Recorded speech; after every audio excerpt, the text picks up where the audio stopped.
I am beating every N64 game, and I mean all of them. The twist is, the next game I play is randomly selected, so I have no clue what's coming next. This is the journey to beating every N64 game. Game number 209, Ogre Battle 64, Person of Lordly Caliber. Released in 1999, this game was developed by Quest Corporation and published by Atlas. I had never heard of this game before this challenge, but it's certainly been brought up to me several times in my streams and YouTube comments. Based on the title, I don't know, are there a bunch of ogres fighting each other? Or maybe people fighting ogres? This predates Shrek, so it's definitely not going to feature him. Actually, it's apparently a full-on RPG. I didn't think the N64 had any of those. I guess except for Paper Mario. It's my favorite genre of video games, so I really hope this is fun. Let's get into it. The game had a tutorial option in the main menu. Figured I should start here. It had 3 sections: field map, organized screen, and practice stage. I'm gonna be honest, this tutorial is way too in-depth and it repeats information a lot. Like, I don't know, I feel like there should have been a super basic tutorial, then a more in-depth one if you wanted to learn more. It also goes way too into detail on how to sort units. I'm not kidding, it took an hour and a half for me to finish. And it's not like I was sucking or anything, there's just that much there. If you play this, probably just skip this and start the game. Let's play the actual game. It opens with a rather slow cutscene in grayscale where 2 guys are standing in a courtyard talking to each other. One is leaving for the military academy because he doesn't know where his mother is and he hates being around his father. The other one not leaving is apparently named Yumil. It then jumps ahead 6 years later. We're in Winea, capital of Palatinus. It's the graduation ceremony at the Ishka Military Academy. This guy, Archbishop Odiron, is speaking in Old English and apparently commencing my graduation. I could give myself a name. Apparently the main character's name is Magnus, but no, I don't want that. I decided to change it to Thabeast. He then asked for my birth date. Obviously it's July 21st. He then kept getting even more specific with questions. Weird ones too. What is thy mother's maiden name? Wouldst thou please read off the last 4 digits of your SSN? Nah, just kidding. It was more questions like, why do you fight? What do you offer to the gods? Weird stuff like that. I assume it affects these items I receive, or maybe my stats or something like that. We then jump into the intro cutscene. Wait, episode 6? How many of these games are there? Man, something about these graphics. It just doesn't seem like it is a game that would be on the N64. Maybe if FF7 was on here, it would have been better than we expected. We start the game in the prologue. We're in the southern region at Akka Castle. General Godezlas is here assigning us our roles in the military. He says Alba is the most rugged region in Palatinus. Basically saying, why would you come here? This place sucks. We're introduced to Hugo the Tactician. We'll be seeing this guy a lot. He's my military advisor and he says he can tell I'm meant for this just by looking at me. Yeah, okay. This other guy who seems important, Diomedes, comes in and is like, why is this old fossil talking to me? Seems like he'll be pleasant to work with. Here's the map screen. There's only one place I can go, so guess I'll head to the 10 plains. Scene 1, the southern reaches. Wow, I really like the look of that water effect in the background here. Diomedes is already causing problems, saying he wants to be called Dio from now on. Fine, fine. Hugo says our mission is to head for the Theodricus mine. Workers have been getting attacked by beasts there, and that's not good. I'd never attack someone like that. Before every mission, there's this map screen where Hugo goes over the layout and what he thinks is a good plan of action. The squares are the headquarters, and the circles are strongholds. Blue is under my control, red under the enemies, and green is neutral. Hugo put me in charge and Dio's raging. He says he challenges me to a fight because I'm weak or something stupid. Yeah, I'll give in to your little fantasy. Hugo catches us and is like, what the heck's going on here? I especially feel bad because he was disappointed in me for even entertaining the offer.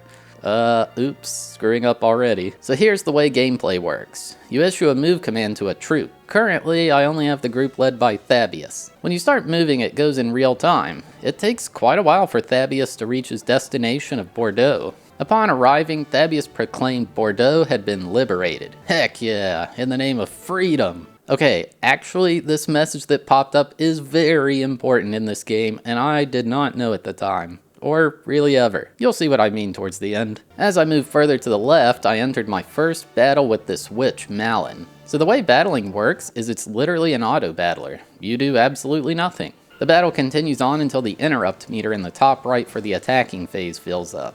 Once it does, it seems the enemy chose to run away.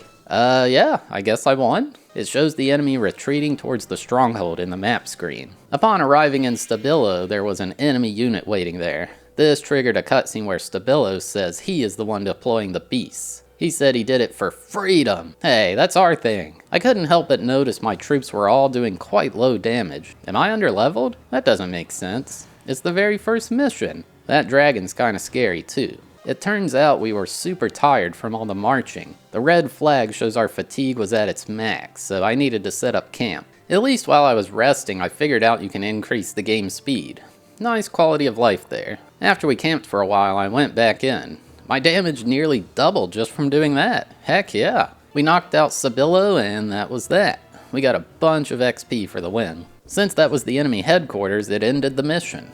My objective was just to take the HQ, and well, I succeeded. In a fight, you only need to take out the leader to win. That's why I didn't need to deal with the dragon. With the congrats message and fireworks, it said I gained 6 soldiers, got 500 goth, which is like money here, and an axe named Francisca. We got a cutscene where Stabilo is tied up, and I'm trying to figure out why he did this. Just then, Dio runs up and says the prince has been attacked. Stabilo starts laughing and says they were just a decoy. He's part of a force that plans to lead a revolution and destroy the royal family and all the nobles. Killing Prince Yumil is the first step of the plan, I guess. We take off and are like, hey, we should go rescue the prince. Dio is like, we're just noobs. How do we contact the main force? Hugo somehow runs into us and is like, nah, Thabeast is right. No way to make it to the main regiment in time, so it's up to us to save Prince Yumil. The troops training nearby will aid us as well. Our first step is to head to where Yumil was attacked, while Hugo goes to inform the main regiment. There's no time to waste. We've got to save the prince. To the Volmus mine. Hugo's map shows there being no enemy headquarters. We've got no idea where Prince Yumil's being held, so we've just got to keep taking strongholds down to find out what these people know. I started off just as I knew how, by running headfirst into this cleric person running into me. This time, there was her, but there were also these 2 groups of little guys with spears. We killed her, and I saw some red text popping up saying, "Ollie down." What the heck does that mean? They all kept running a few times until I finished them off for good. The unit on the map exploded, and I found a light mace as an item pickup. Heck yeah. I killed the units at the stronghold next to me, and again, that red text saying, "Ollie down." It was here I realized I should probably investigate some of these menus. There was a dispatch option, and it turns out I had 5 other squads waiting for me to send out. I deployed Salome to the HQ, and wouldn't you know it, there were enemy troops nearly there. That was close. I also learned I can enter a stronghold that I've captured. This one takes me to a bar. The barkeep says the miners dig for balder ore. Well, that ore certainly ain't balder than you, buddy. It's usually just lore or background info about the game's world, but sometimes you can get useful things to happen by chatting with the locals. So battles aren't entirely auto. You can issue an interrupt command to do a few actions. Here, I can set the battle strategy to tell the troops how to prioritize. I wanted them to attack the leader, but they were spreading the attacks all around. Guess they don't always listen? This time when I ended the battle, it popped up with blue text saying "Ollie up." I feel like this is important, but past me had no clue what that was, not gonna lie. I had Salome go for that troop near the HQ and they were in the camp. When the battle started, all the enemies were asleep. It seems Salome isn't exactly the fighting type though, she just heals. Moments before disaster. I was trying to get Salome to chase that group down and the HQ was vulnerable. Yeah, they captured it. If no one is standing on it, it's just free real estate, it seems. This stronghold contained a shop. Oh wow, there's so much stuff here. The currency of the world is called goth. I had no idea what to buy. With 6 total units, it's going to be hard to equip them all. These healing items seem good though. I like this description on the quit gate. Item that warps the fabric of space and takes the unit back to HQ. Yeah, we're in like the medieval times essentially, but sure, we can make one of these. I was overwhelmed and just didn't buy anything. If you're watching this hoping for me to be all top tier gamer level stuff and show off all the secrets and whatever, well, I've never seen any of these Ogre Battle or Tactics Ogre games before this one. I was a complete noob, so you're getting the noob experience. I sent out Chris to take that unit near the HQ this time. He's a wizard with a dragon. Not as strong as my mod, Chris likes pizza though, even though he usually eats salad when he says he's eating pizza. I was having an issue where these 2 would just out-heal any damage I dealt. Quite annoying, honestly. This is where the formation screen comes in handy. By placing the dragon out in front, it can attack twice in a battle instead of once. Basically, depending on where someone's positioned, that's how many attacks they'll get in any battle. Dio ran to this neutral stronghold and he said he captured Berbera, not liberated. Back then though, I had no idea there was a difference. Along with loot from killing enemies, you can find items in certain places on the ground too. I brought Dio to the furthest enemy stronghold and it triggered a cutscene where some rebels were talking about how their scout hasn't returned and the only ones in the area are the prince's escort. Little do they know, Dio's here to save the day. His squad is about the same as Thabeast's. I assume these are decent formations considering the game starts you out with them. Upon liberating Ishro, another cutscene plays where Dio is with Prince Yumil and a large knight, along with some guy named Rod. This guy's a real character. He's upset we took too long to come rescue him.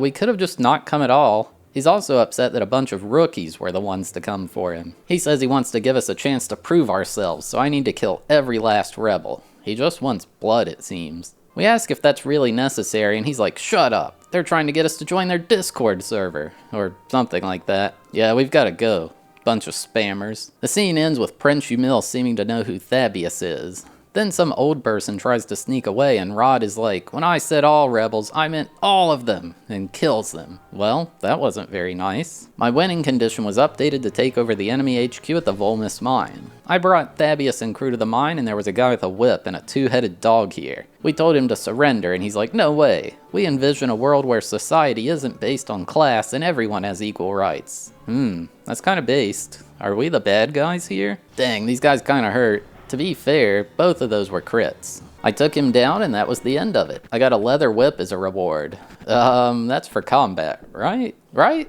There's a rather lengthy cutscene that happens where Rod is upset we took this person alive. We're like, hey, maybe we can learn something useful by listening to what he has to say. Rod is essentially saying this guy's just part of the lower class and thinks everything is unfair. This sets the guy, who's named Cod, off. He says the upper class took everything from them. Besides, they can't do anything without the protection of Lotus. Ooh, who's that? Rod keeps kicking the guy and then goes in for the kill. Thabeast gets in his way and is like, hey, Prince Yumil ordered you to stop. Rod gives some stupid excuse that this is a good opportunity for the prince to see how we deal with scum around here. Thabeast goes in for the jab, but Rod is way stronger. Oops, got my butt kicked. Just before Rod can deliver the killing blow, some unknown knight shows up and stops him. Kinda looks like Fabio. Then another person shows up and unties Cod. Then some other unknown warrior shows up and blocks the gigantic axe from the huge knight. An old man wizard shows up and uses a ray of paralysis to let everyone escape. Rod and the knight just sprint off to chase them, leaving Yumil on the ground. What the heck? What if he died here? To save face, the royal family executed who they said was the mastermind behind the attack. They hoped this would raise morale among the populace, but the opposite happened actually.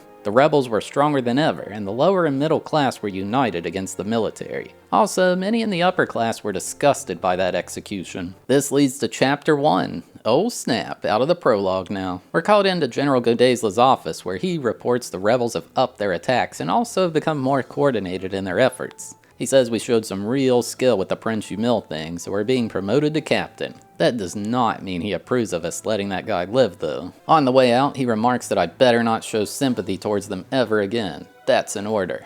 I must set aside my personal feelings and do what's best for the kingdom. At the next mission briefing, a woman named Leia walked in. She said she's been assigned to my battalion. Dio's like, wait, who is she? Then they start arguing. Hugo is fed up with dealing with this guy. Now that I'm a captain, I had to name my battalion. Blue Knights? Nah, that's lame. I went for a much classier name instead. Leet Gaming. Hugo's like, Leet Gaming, not bad at all.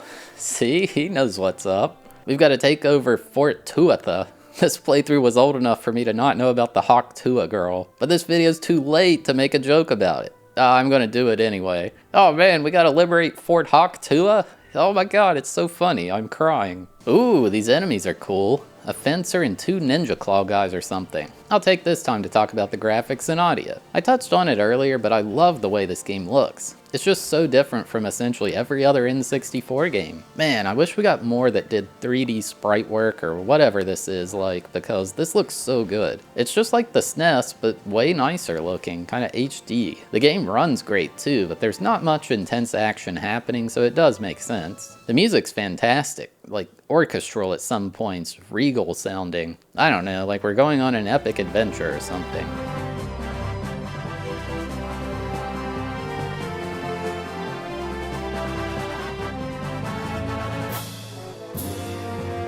Here's the squad led by Leia. Like some Valkyries with wings? That guy on the other side is huge, by the way. Wearing a Rune Heraldic helm from old school RuneScape, too. Here's something I should have learned from the tutorial, but, well, an hour and a half of organizing was overwhelming. By putting the archers in Thabeast's squad in the back, they attack twice per battle instead of once. I don't think it specifically mentions that, but it does say the formation of units matters. I guess you're just expected to play around with it until you find the best layout. Heck yeah, chase those dudes down, let no one survive. Oh geez, maybe Rod is rubbing off on me too much. This kid in this stronghold I liberated is like, wait, you're here to beat up the rebels? Go away, you don't understand what we want. Really starting to think we're the bad guys. A lot of times when there's a gap in the road like this, it's a hint there's an item there. Nice little rapier pickup. I'll have that. I made it to the enemy HQ and a woman was there saying the rebels had been united by Sir Frederick Raskin. They will from now on be known as the Palatinian Revolutionary Army. Their goal is to overthrow the royal family and nobles to give the lower class a chance to live comfortably. She ends her speech by saying, "Now, would you mind if I kill you?"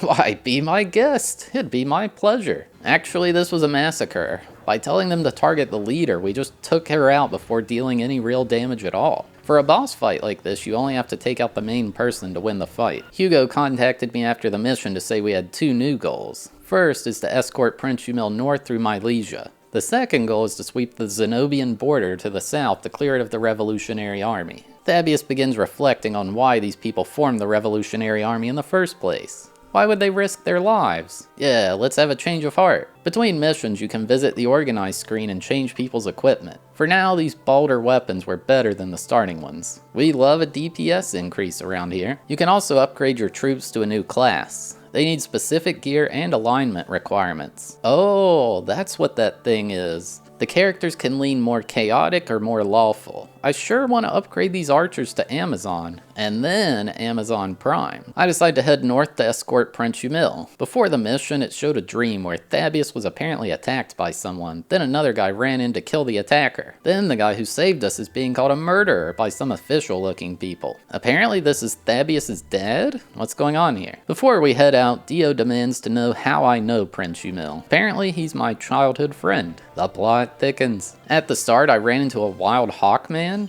It said I had the option to talk to it, but then it ran away. Well, that was weird. But yeah, I just battled my way west. Was kinda dominating everyone I ran into. Killed every unit I saw and took every stronghold along the way. This guy had a dragon, which was kinda scary. Still dominated all the same. Upon liberating Elgoria, it showed a cutscene where some guy walked up to Leia. He said, "Whoa, y'all are strong. I really want to join." We're like, who are you? He's Troy, and he swears he won't cause any trouble. Yeah, alright, come along. There was one problem brewing here. Prince Umil is in a unit in this mission, and you can't control him. It seems he was making a beeline straight for the enemy HQ. How about you stay behind us? What the heck, man? And before I knew it, he was there. It showed a cutscene with a guy named Zontak saying Umil should give up his life. Umil wants a peaceful solution, and this guy's having none of it. It seems the king and nobles are truly messing things up around here. Oh shoot, why was I even worried? He's got 4 huge guys surrounding him. No way he loses this. Thankfully, Thabeast made it in time to save the day.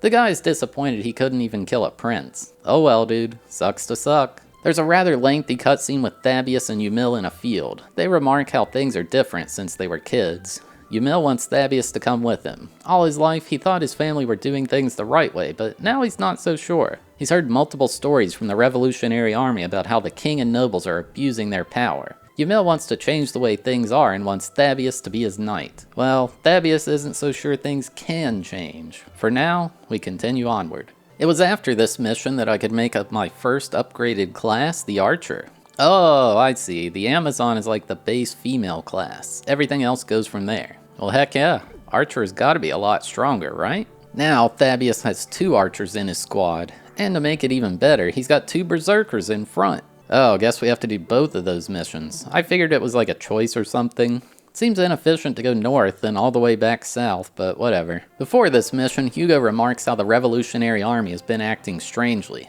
They're just marching all the peasants south, outside of Palatinus. Something's up. I've been saying this. Dude, look how strong we are now. Everyone's hitting near 20 damage per attack. We're tankier too. Kinda dominating, not gonna lie. That guy in the back for them has a cool outfit. I killed everyone in the path and made it to HQ. Oh look, it's that Fabio guy. Apparently he's named Debonair of the Wind. He wants us to withdraw our troops. Wasn't Yumil wanting a peaceful solution? Thabeast is like, no way, our kingdom won't be overridden by foreigners. He must be from America. The fight went just like all the other boss fights. We focused on the leader and he kinda got wrecked. We're now talking with the Debonair who is like, dang, you're good, but I have friends. Well, I do too, but they're just not shown in this cutscene. They say their job is done and they were only here to delay our military so they could take refugees from our kingdom to Zenobia. Played us like a fiddle, they did. The other dudes who were at Prince Yumil incident a couple missions ago meet up with us and they try to appeal to our sense of empathy. How we went against our superiors' orders and we understand the plight of the lower class.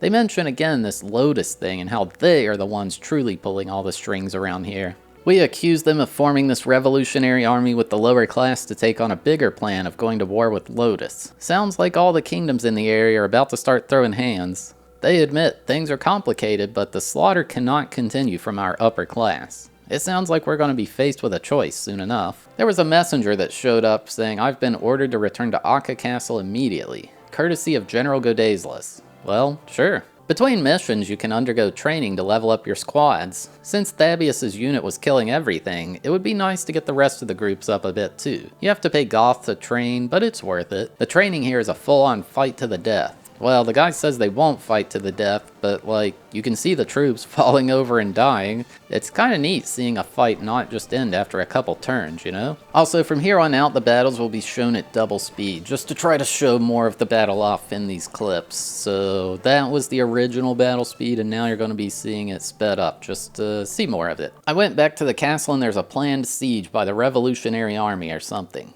Godazlis wants us to lead the charge while Rod's troops ambush them. Once we leave, Rod says we've got a look in our eyes, and there's no way Thabeast can be kept under control. We're just like our father. Like that dream. Then there's a cutscene where a troop informs General Godazlis that the Revolutionary Army has captured more than half of our strongholds. Apparently there were a bunch of traitors within the Southern Division, so it was easy for them. Things seem over, but then he remembers Leet Gaming has still got this. If we can take down Frederick Raskin, we have a chance. This map layout seems like the first one that may pose some problems. The enemy HQ is to the north, but there are also 3 enemy strongholds to the south. This seems like the first time I'll be forced to split up my squads or I just lose. Jeez, these enemies are starting to really hurt.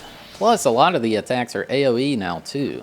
Maybe I should have trained Dio's group a bit more. These flying guys are destroying him, what the heck? I had to retreat for the first time ever. They just kept bringing on the onslaught, and Leia was my first troop to die. Isn't she like one of the main characters? I would call that not good. One thing I haven't mentioned is this game has permadeath, so time to rage quit. There is a way to bring people back, but I don't think I knew about that yet. This time I sent Thabeast north, since that's where like 600 dudes are. This group is so OP, no one can stop us. I love how this guy in the stronghold's like, hey buddy, what are you gonna do? Beat me up? That's what y'all do, right? You beat people up? Get him, Dio. There was that flying squad heading straight to HQ, and all my squads I like to use were really far away. Not good. Well, may as well deploy literally everyone I have there. No way these guys kill all of them. This Zack guy has a doll he sends out. Kinda funny. Thankfully, my quick thinking was enough to stave off the flying troops. Making it to their HQ, we see a cutscene where we run into who we presume is Frederick. Some knight with a spear shows up and tells him to get back. It was clear that these guys were stronger now. I mean, they've got the leveled up archers in the back, plus these spear guys have a lot of health and damage. It took a few passes, but we took them out without losing anyone. Nice. There's a rather lengthy cutscene here. Frederick is tied up and he notices that Thabeast is looking upset. Thabeast says he doesn't even know what he's doing anymore, if he captured him by his own free will or not. Rod and General Godazlis then show up and they're like, haha, well done capturing him. Rod is like, time to die, buddy. Frederick isn't scared though. What a Chad. He says a new leader will emerge because the revolution won't stop while the kingdom remains corrupt. Rod wants me to be the one to kill Frederick though, to show true loyalty to the kingdom. I'm like, I don't think I want to do that. He's like, I knew it. Just like your father, you're a traitor too. The son of Ankaseth, the murderer. Thabeast gets super mad and is about to fight when Godazlis is like, are you really going to disrespect the kingdom? The only way to end this war forever is for me to execute Frederick. Still though, Thabeast won't do it. No problem, Rod's got this. Just before he does though, Dio's like, wait, I'll kill him. Rod is like, wow, this guy's got guts, heck yeah. So he throws him the sword and says if he does it, he'll get promoted. In a twist, Dio cuts the rope to free Frederick instead. He tells us to take him and run as far as we can. Wow, I kinda thought he was gonna be evil, but yeah, go Dio. Frederick thanks us for saving his life, and he's like, that was the right action to take, right? The entire kingdom will want our heads. Leia and Hugo come in, which is great. I figured I wouldn't lose all my allies, but still, nice to know they're still with me. They don't know where Dio is though, or if he's even alive. They say I'm their commander, so they go along with what I say. Thabeast wants us to join the Revolutionary Army. Please, Frederick, please. He's like, anyone who wants to end the class system and declare independence from the Holy Lotus Empire is welcome. Man, that Lotus thing again. Who are they? So yeah, we're running under Frederick now. At least Hugo stayed with us. Our first mission under the Revolutionary Army, and Frederick says he wants me and Leet Gaming to act as a mobile command force. We're first to liberate the mine in Gunther, then head north to Dardanelles. Thabeast thinks Frederick doesn't trust us. I mean, sure, we saved him, but we literally just joined them. I wouldn't trust us either. After the map screen, Hugo said there was a secondary objective. We need to rescue a man named Aznabel Biral. He could be of great help to the Revolutionary Army. He apparently rebelled against Lotus and would be very high up in their army by now, had he not. Thabeast is like, how do you know so much, Hugo? He reveals he had previously fought against our father Ankaseth in the past. He also knows that our father was assigned as Prince Umil's bodyguard back then, and about the incident. Man, something really went down back then, huh? This enemy squad had two of those huge guys with rune heraldic helms. They're so tanky. It takes forever to kill them, I swear. Still though, Thabeast's squad was the only one capable of taking on the enemies right now. I definitely need to do some training after this mission if I want to keep this going. Don't mind me, just walking over this gigantic mountain. Hey, they're doing it too. I actually think this uses up double stamina, or something along those lines. I ran into a girl who was begging us to help Aznabel. Isn't that the guy we're here for anyway? She says he's her father and wants to join us. Why not? The more the merrier. It was a pretty easy mission. I rescued Aznabel the Iron Hammer. This dude's an absolute unit. Aw, heck yeah, he wants to join us too. I'll probably just kill everyone with Thabeast anyway. Now it was time to train. I really needed to get some of my other squad stats up. Figured I'd start with Leia, since I was using her a bit before this anyway. It only costs around 200 or so goth to train for now, and I have over 5,000. I also made up a new squad with Aznabel and Troy, that guy from forever ago. These will be my new third string. I also discovered you can turn battle animations off, which made this training stuff much faster. I wanted to leave it on for normal gameplay though. I spent about a half-hour training and went onward to mission 8. We see General Godazelus with someone named Sir Baldwin. He remarks how the Southern Division is not doing well and the Triumvirate is not happy with him. However, there is a way to quell this rebellion and keep his reputation intact. He holds up some red thing that he says will grant power, but there are a few risks involved. We go to our mission briefing and Destin and that other guy are here. Well, no hard feelings, right? We're on the same side now. The Revolutionary Army plans to assault Akka Castle directly, and we need to liberate this area from the reinforcements approaching the castle from the Central Division. Time to turn the tide of this war. I took Troy and the new squad to battle, and oh my goodness, it's ogres! The thing from the title of the game. We're finally battling the ogre. I was actually wondering if there were any in the game or if it was just the name. The ogre was super strong though. My berserker on the right was getting straight rinsed. The farming had paid off big time too. Leia's squad was doing quite well now, 2 upgraded archers in the back row too. Things are looking good. And that's our first ogre down. Plenty more to come, I presume? Something I should have done forever ago is buy heals for my squads. If they're out in the field, the only way to heal is wait it out. If a bunch of enemies are around, well, that's not so helpful. So these will allow me to heal people who are low health in a pinch. They have to be carrying the item though. There's no like central item pool to grab from. Before this battle would have been a perfect time to heal. Thabeast nearly died, which is game over.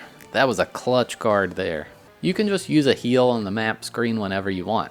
What's up with these pumpkin enemies? They just sends the world's biggest pumpkin down and it hurts. That's ridiculous. Made it to the HQ and Thabeast is in disbelief that his former army would resort to summoning the devil. Is that what an ogre is in this universe? Jeez, the damage from this guy's ogre is wild. It gets 3 attacks in and they do nearly 40 each time? I could easily lose someone here. I kick their butts and Thabeast is demanding answers from this guy. What are those creatures? Destin is like, hey man, chill out. I think they're ogres. but that must mean the general succumbed to the way of darkness. The soldier says Godazelus made people who ate a certain fruit get sacrificed, and that caused these ogres to be summoned from the netherworld. Thabeast is like, what? Don't talk such rot. Besides, the Ogre Battle's only a legend, right? Oh god, he said the thing! In the mission select screen, I can sell all this extra gear I have. That means more money to spend on training and power leveling. Hopefully I don't sell something I'll want to have later. Hugo informs us that the Central Division considers this slaughter with ogres a sign of mutiny by the Southern Division.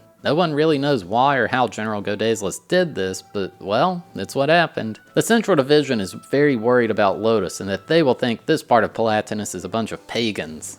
These dang pumpkin guys! It seems this attack does a percentage of your health, but when combined with others, this is bad news. This mission just had enemies flooding in along the left side. That's okay, keep coming one by one. Thabeast will dispose of you.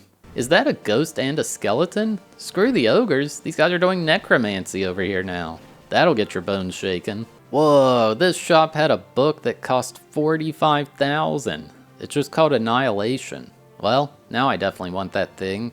The game was still quite easy in my opinion. I had made it to the HQ where General Godazelus himself was waiting. He's distraught that he's been branded a traitor when Sir Baldwin walks in. It seems Godazelus has been deceived. He gets super mad, but Baldwin's way stronger and just tosses him aside. It seems Godazelus is finished, and he says he should channel his rage into destroying the Revolutionary Army. Apparently, this was all just an experiment to see how people react to the fruit of the Netherworld. Baldwin is up to something, I can sense it. He ends by running up to us and complaining that we should have never betrayed him. Sounds like he sacrificed his own family to get as high up as he did. Then he turns purple, guess that's the Netherworld power or something. Yeah, that was a super easy fight. I'm a bit disappointed in you, Godazelus. There's a brief bit of dialogue where Frederick congratulates us. Thabeast feels conflicted. Was this the right thing to do? We still don't know what those monsters even are, and Lotus is completely against us now. The battles will get more tense and the casualties higher. Frederick's like, who cares? Listen to the crowd cheering, they love us. Yeah, can't argue with that. We get an update that the Triumvirate of the Holy Lotus Empire has ordered the King of Palatinus to eliminate the Revolutionary Army entirely. There was a new general appointed. The Western Division began their advance on Alba. It's believed there will be full-scale war between them and the Revolutionary Army very soon. Then we learn about a new group, the Eastern Orthodox Church.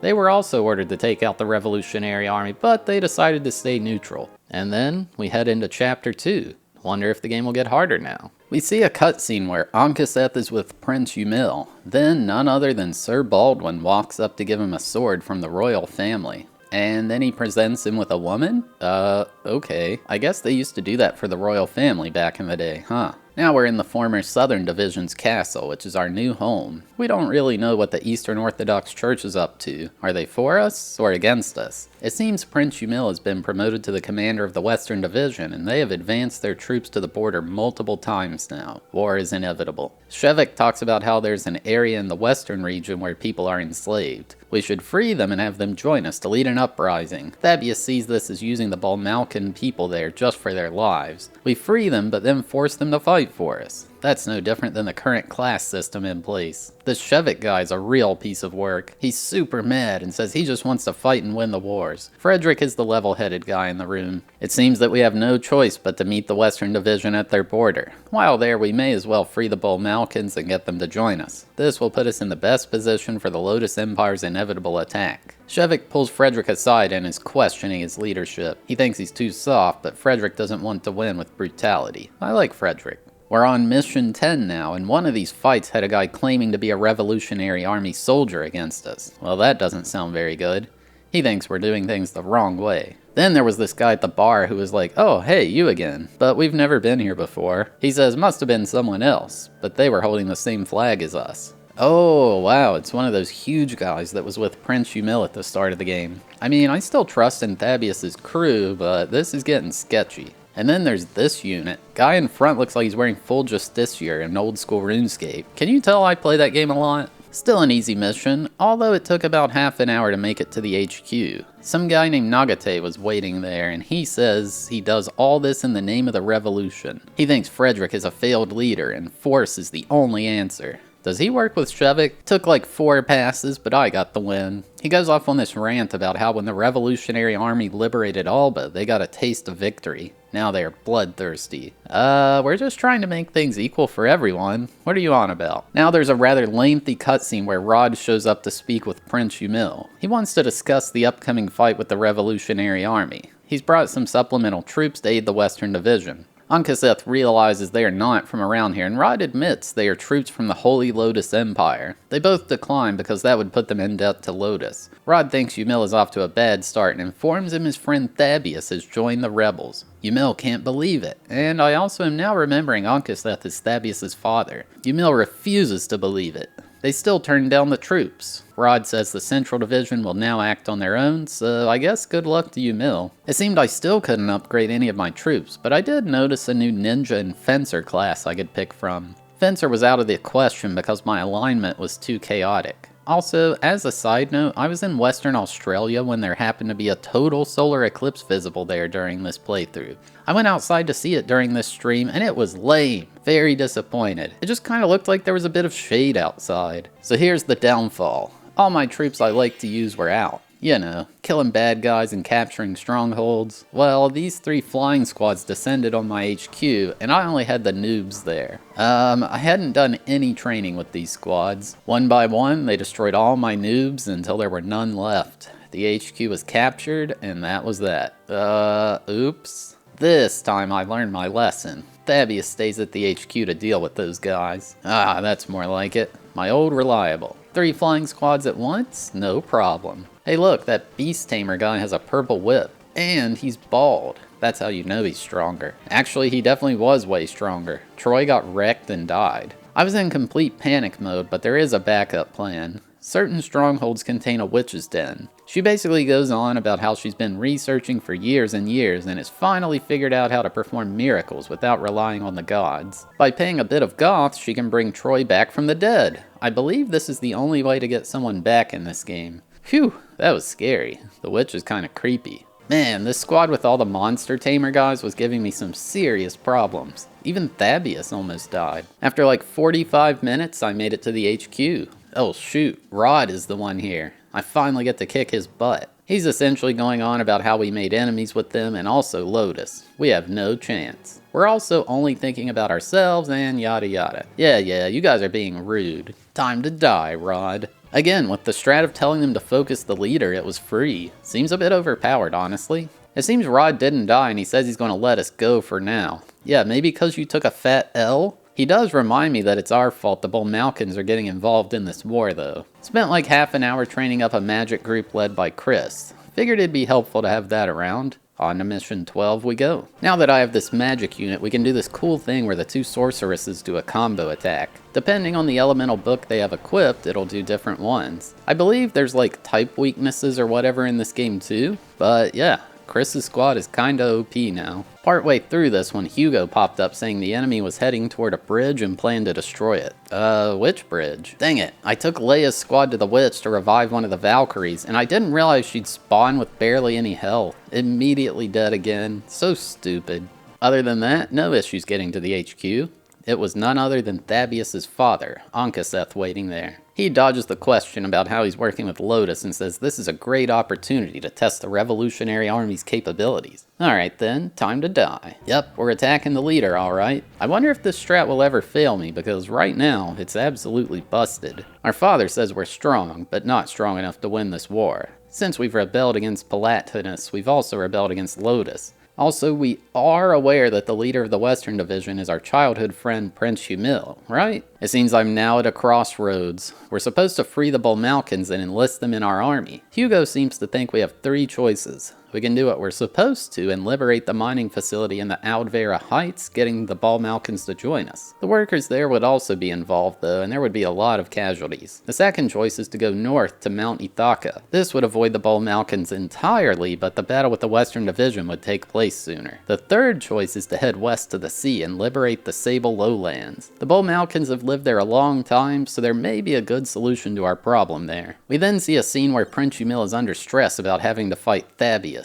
The woman who was assigned to him has an old crone appear. She's like, hey, don't you want to help out Prince Yumil? I can do that for you easy. Saying something about how her lord's blood will bring her strength. Then she casts some purple spell on her. Uh-oh, that's probably not good. I went with option 3, heading towards the sea. It seems like the best one. Hugo doesn't seem so sure, but he hopes this goes well. Thanks for that, dude. Ooh, I haven't seen that type of archer before. Now how do I get myself one of those? One thing I haven't touched on is how you encounter enemies on the map. In this instance, Chris's unit was attacked from the side, causing the layout to be all messed up. We can't do any of our combo attacks like this, and their amounts of attacks are off. Plus, you don't exactly want to have the squishy sorceress chilling in the front tanking all the damage. The game can get quite complex. I thought I was crushing at this mission, but apparently not. It doesn't even show anyone standing there, what the heck?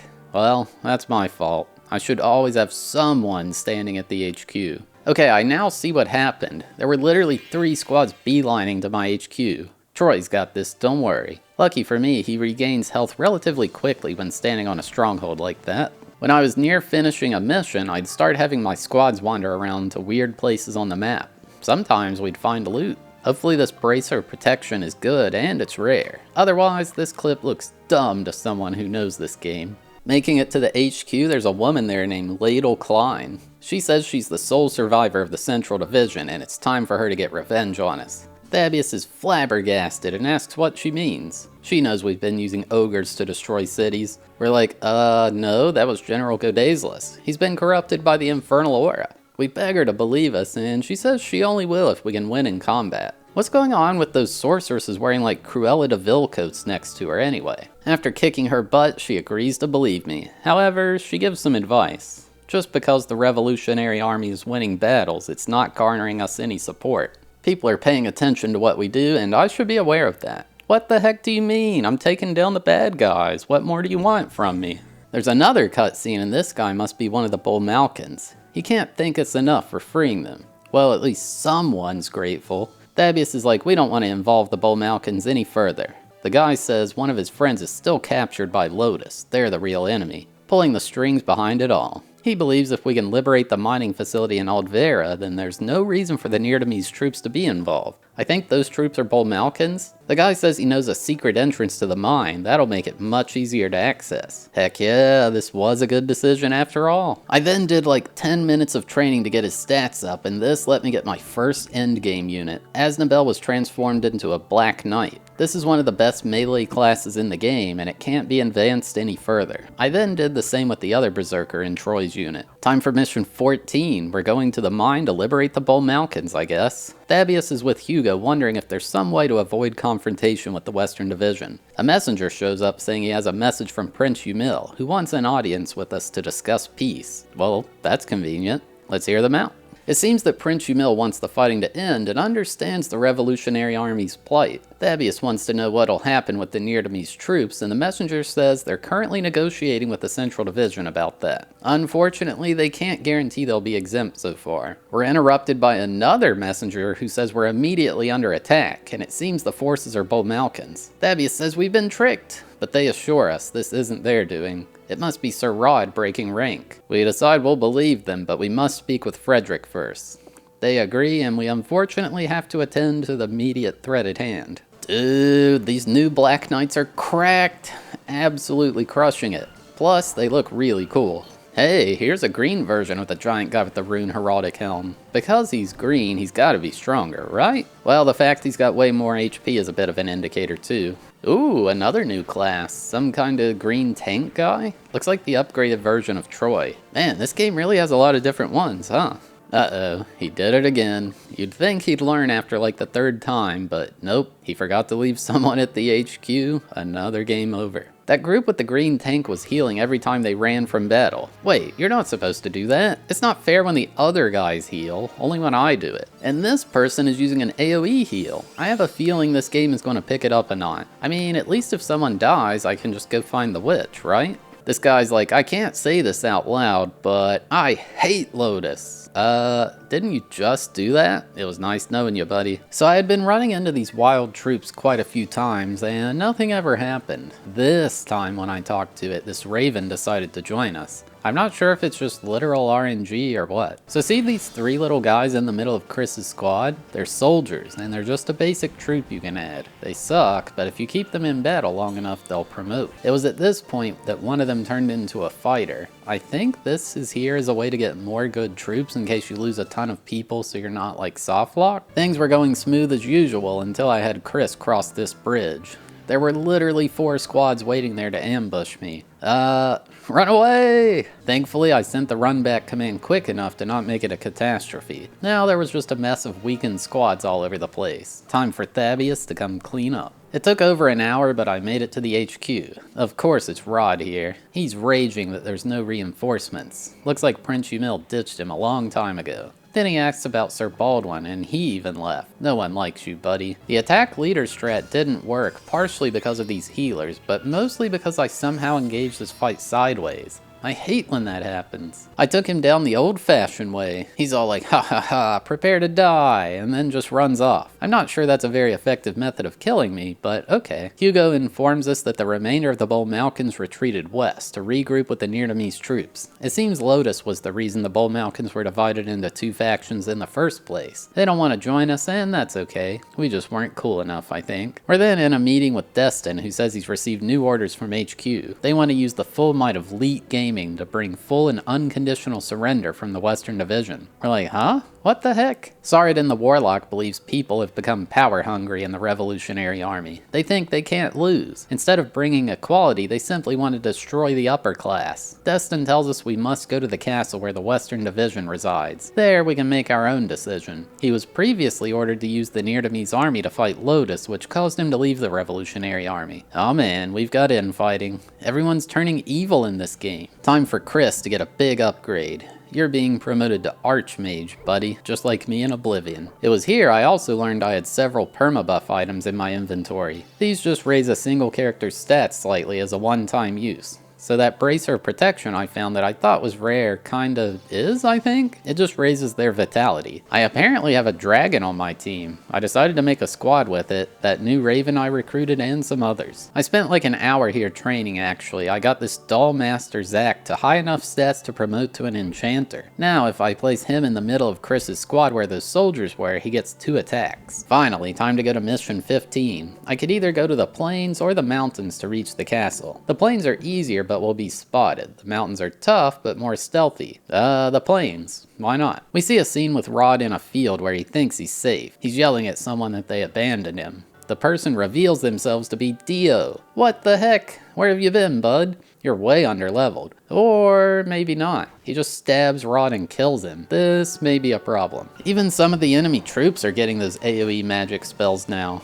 I really hope I never get walled by a mission, because this has been nearly 16 hours already. I ran out of money training, so what I've got is what I got. This dragon-on-dragon violence has gotta end. Really though, I wanted to get this flying unit to be strong. Dealing with rivers or even mountains is awful for all my other troops. This guy can fly at max speed no matter what terrain it is. Aw, geez, that's not good. I nearly had the entire squad get wiped out here. If every single person dies, there's no way to revive them, I think. Actually, this is already bad. The dragon isn't able to become a leader, so this squad is currently running around rogue. Yeah, I think we all saw this coming. Well, that's not good. I'm sure I'll be fine. In better news, now that he's an Archmage, Chris can cast AoE spells all by himself, the goat of my team currently. Thabeast captured a place called Cooper Mine, which activated a cutscene. Some flying guy named Sheen showed up. It's like it was fate after losing my flying unit just prior. He's essentially like, hey, why are y'all fighting here? Apparently he's from Lotus, but he doesn't really like anyone. He just wants a place where there's peace and lots of beautiful women. He asked to join and I'm like, yeah, sure, why not? Let's win the war so we can kidnap all their women and bring them here. What the heck, dude? Thankfully Thabeast is like, what? No, we're not doing that. Get it together. Maybe it's actually Charlie Sheen. Other than that mishap with the flying troops, this one was pretty easy. Took about 50 minutes to finish. There wasn't any real interesting interesting story developments here. Just some random guy named Robert manning the enemy HQ. We get this gigantic cutscene where Thabeast runs into his father in the woods. He says he's aware the Revolutionary Army plans to march onto their castle. He wants us to withdraw. Nothing can be gained from this, and there should not be any more violence. Thabeast is conflicted. Sure, this will avoid this battle, but then the class system, the nobles, and Lotus will all still be there, causing inequality. His father's not so sure. He doesn't believe anyone in the Revolutionary Army has the capability to lead the people if they take power. Not even Thabeast himself. He thinks Prince Umil is the true person who can maintain peace, and he wants us to go along with him. But ultimately, he leaves the choice up to us. Before he leaves, Thabeast asks why he allowed the world to see him as a murderer instead of telling the truth about what happened. Ankeseth reveals that the assassin who was set out to kill Prince Umil was ordered by none other than the former King Procus. Thabeast can't believe it. When the queen died, the king blamed her death on Umil. He was not well in the head back then, and there were rumors that he was even taking orders from a foreign sorcerer. So Ankeseth did what had to be done to protect Umil, even if that meant killing a noble. Then he leaves. I'd now unlocked the final class of Archer, the Diana. One problem though, my alignment was too chaotic to make the transformation. What do you mean killing everyone made me not lawful? What else am I supposed to do, huh? Apparently I can still go do the mountain path, even though I already cleared out the plains.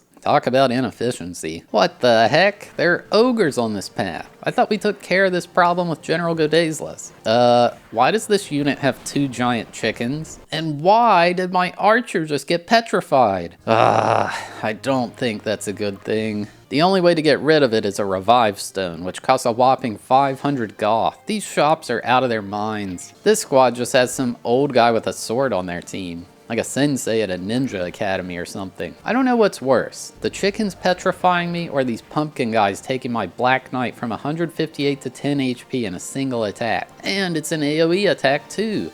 That's crazy. This stupid squad took both mine that were guarding the HQ out. Unbelievable. I lucked out big time though because I killed their leader. So they weren't smart enough to close in on my HQ to cause me to lose entirely. Oh god, they've got an even bigger dragon on their team.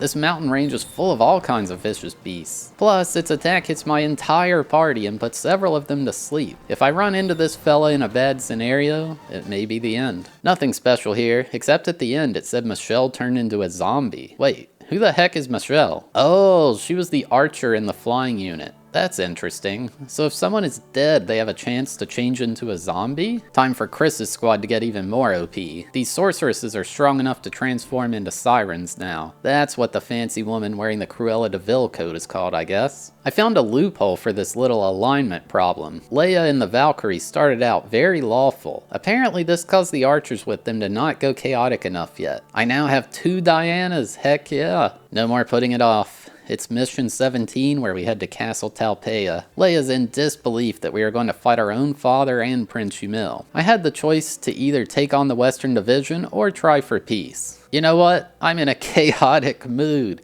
Kill them all! Although Thabeast says he does not want to kill either his father or Prince Umil. Just win the fight. What the heck is Hugo talking about? They must well seasoned? Get it together, bud. The first squad I ran into called me a bunch of bloodthirsty barbarians. Uh-oh, I think we're headed to a bad place. Whoa, what's up with this line of soldiers that appeared? There was a group of 3 squads walking in a group with a 1 over their head. I think it's something to do with that. This bartender's being super passive-aggressive, talking about how much people here love Prince Umil and we should totally show off how strong we are and whoop everyone to take over. That is what we're trying to do, right? Starting to think following orders was a bad idea. Holy crap, Chris and the Sirens are able to do a triple magic attack now. That's so much damage on the entire squad, wow. I was crushing this mission, as per usual, but I began to get curious. How is this alignment value calculated exactly? I'm gonna be honest, I'm reading the entire manual as I write this, and I don't see anything talking about specifically how it changes. Maybe it talks about it in that 1.5 hour long tutorial, but I don't remember a single thing from that, not gonna lie.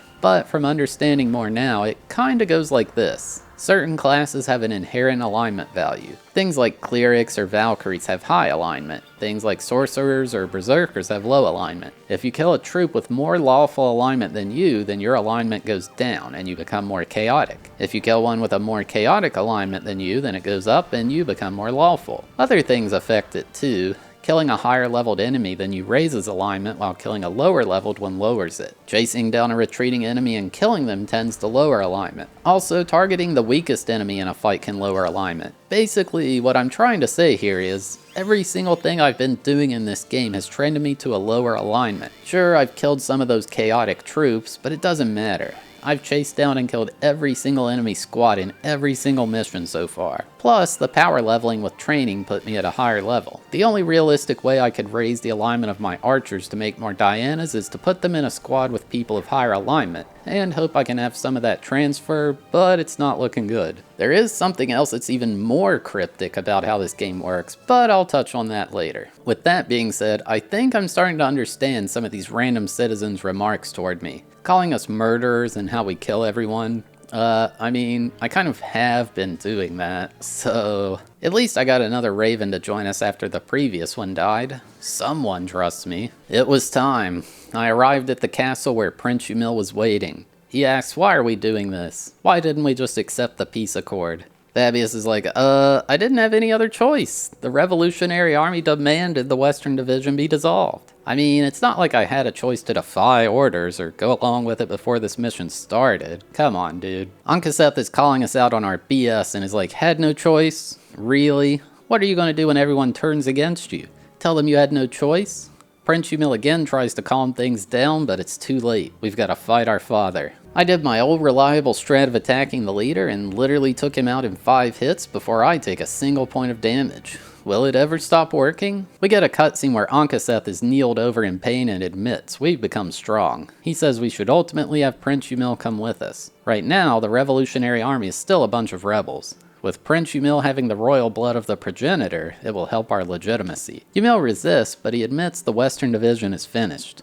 The Revolutionary Army controls this territory now. This needs to become a battle between right and wrong, not just upper and lower class. Before he can finish, that Baldwin guy runs up behind him and stabs him. Then he punches Umil and takes him hostage. He says something called the Caligulous Order already has plans for Prince Umil. He's like, hey, I heard about you, Thabeast, but I don't have time for you now. Then he teleports? I didn't know anyone could do that. Thabeast then goes to check on his father, who's bleeding out. He's like, I was never a good father to you. Your mother resented me, didn't she? We tell him, nah, of course not. And he says to protect Umil at all costs. Then he says his final words that he loves us more than any bow? What could that word have been? Bow and arrow? Boat?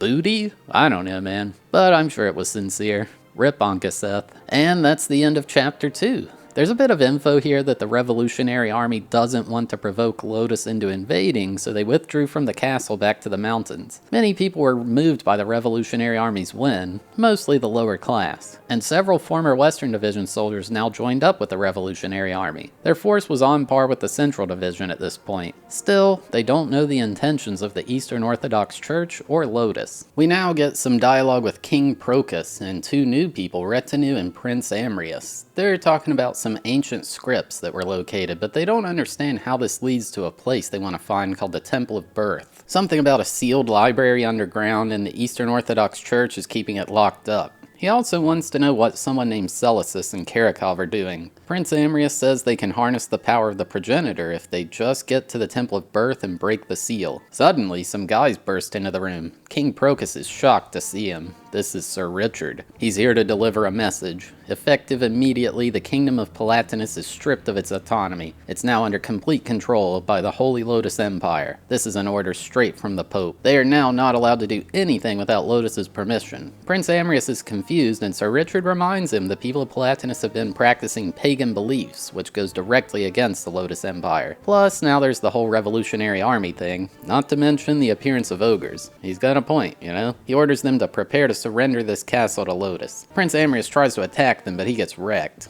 What a noob. Sir Richard is like, hey, I'll let this one slide, but you really should train your son better. King Procus is just totally giving in, not wanting to cause a scene. He's an even bigger noob, apparently. Next, we're at a long table with Shevik, Frederick, and Thabeast. Shevik says we should advance on the Central Division next. If we get the help of the Eastern Orthodox Church, we'll crush them. Frederick disagrees. Now that we are on equal footing, we can try to make peace with the Central Division. Shevik hates this idea and is like, well, what if the Eastern Orthodox Church joins up with the Central Division? What then? Yeah, what if the planet just turns into a turkey out of nowhere? What about that? Thabeast is just like, dang, you're real belligerent, you know that? A messenger shows up informing us the Central Division is advancing on our position. So much for that peace attempt. Frederick wants us to try to recruit the Eastern Orthodox Church's help. Shevik says he's even going to try to get Archbishop Odiron to help us. He says it's Thabeast's job to take care of the Central Division. Finally, Thabeast is like, hey, why is the Central Division attacking us? I don't know, maybe because we've been attacking everyone else.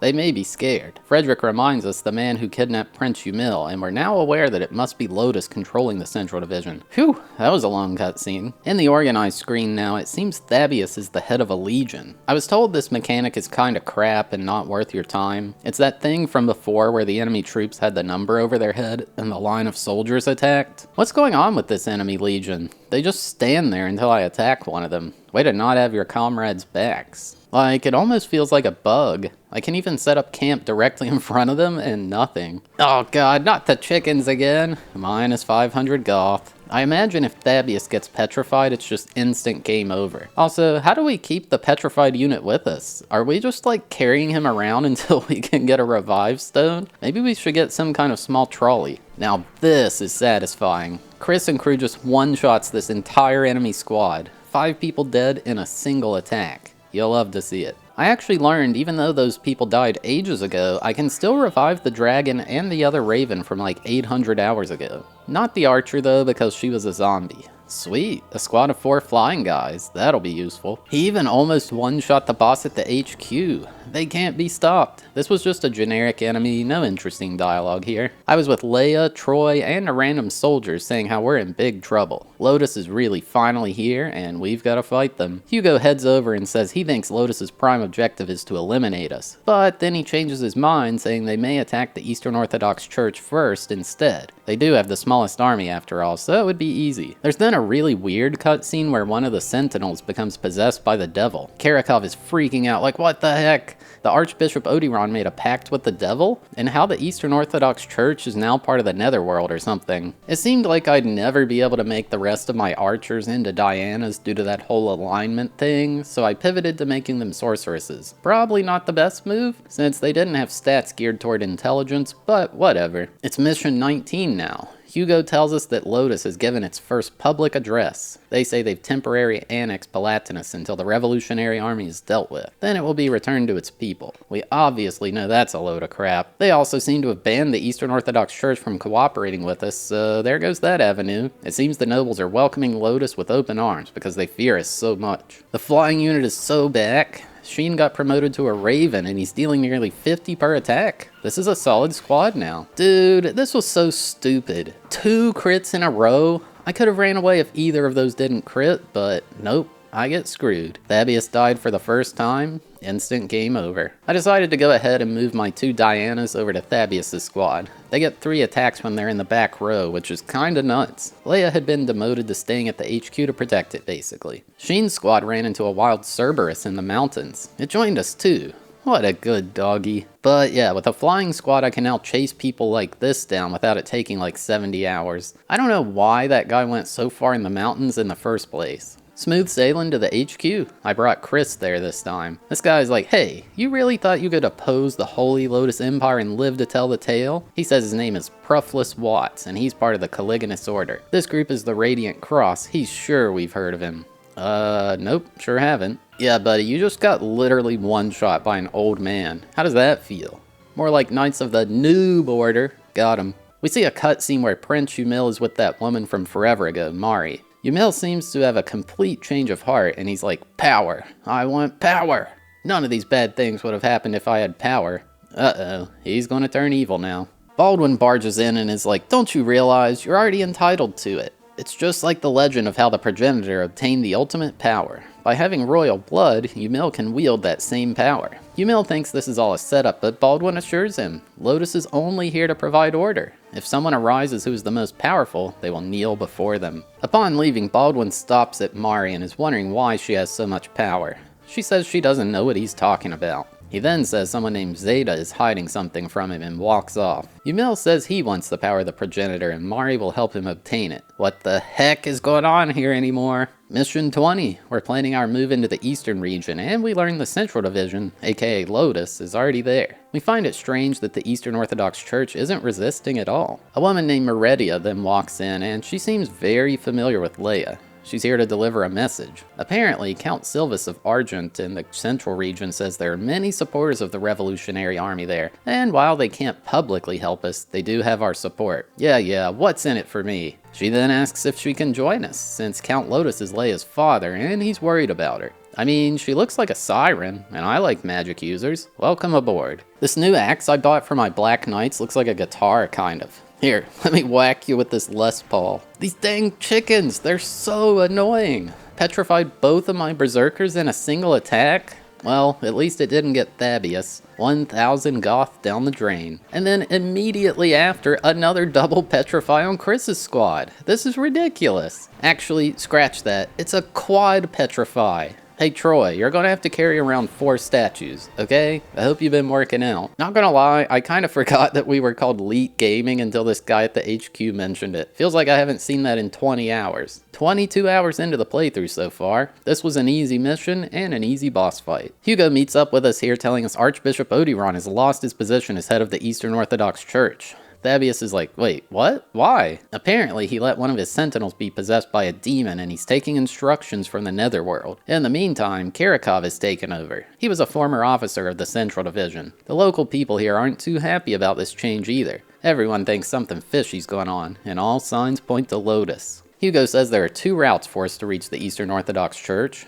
The first is through the mountains, which will avoid the Central and Eastern Divisions entirely. No one really knows what's up there though, so it could be dangerous. The second route is through the Capitrium, where we'll definitely run into both armies. He also says an outcast's Berthrin Sentinel is heading toward a place called the Vert Plateau. If it's true they've been working with the devil, then this is going to cause big problems. I decided to change the Berserkers in Thabeast's squad to Ninja Masters. With their alignment the way it is, I can still change them to Black Knights if I find the special item they need. Plus, they get 3 attacks in the front row instead of 2. It just makes sense. I also realized the Valkyries in Leia's squad could change into Diana's. You know what? I'm doing it. Putting them in the back of Troy's squad. So now I had a choice. The mountains, the plains to the north, or to that plateau. I opted for the mountains. It's full of mystery. According to Hugo, though, the Central Division hired a band of mercenaries to expect us coming this way. Right away, upon leaving the base, I was greeted by a pile of 5 squads to the right. Okay, what's to the left? Oh god, it's also a pile of 5 squads. Good thing Chris is OP, I guess. Holy crap, dude, they did the thing I do. That one crit did 68 damage, by the way. Getting a taste of my own medicine, and it's not good. This time I just deployed everyone and had them stay at HQ.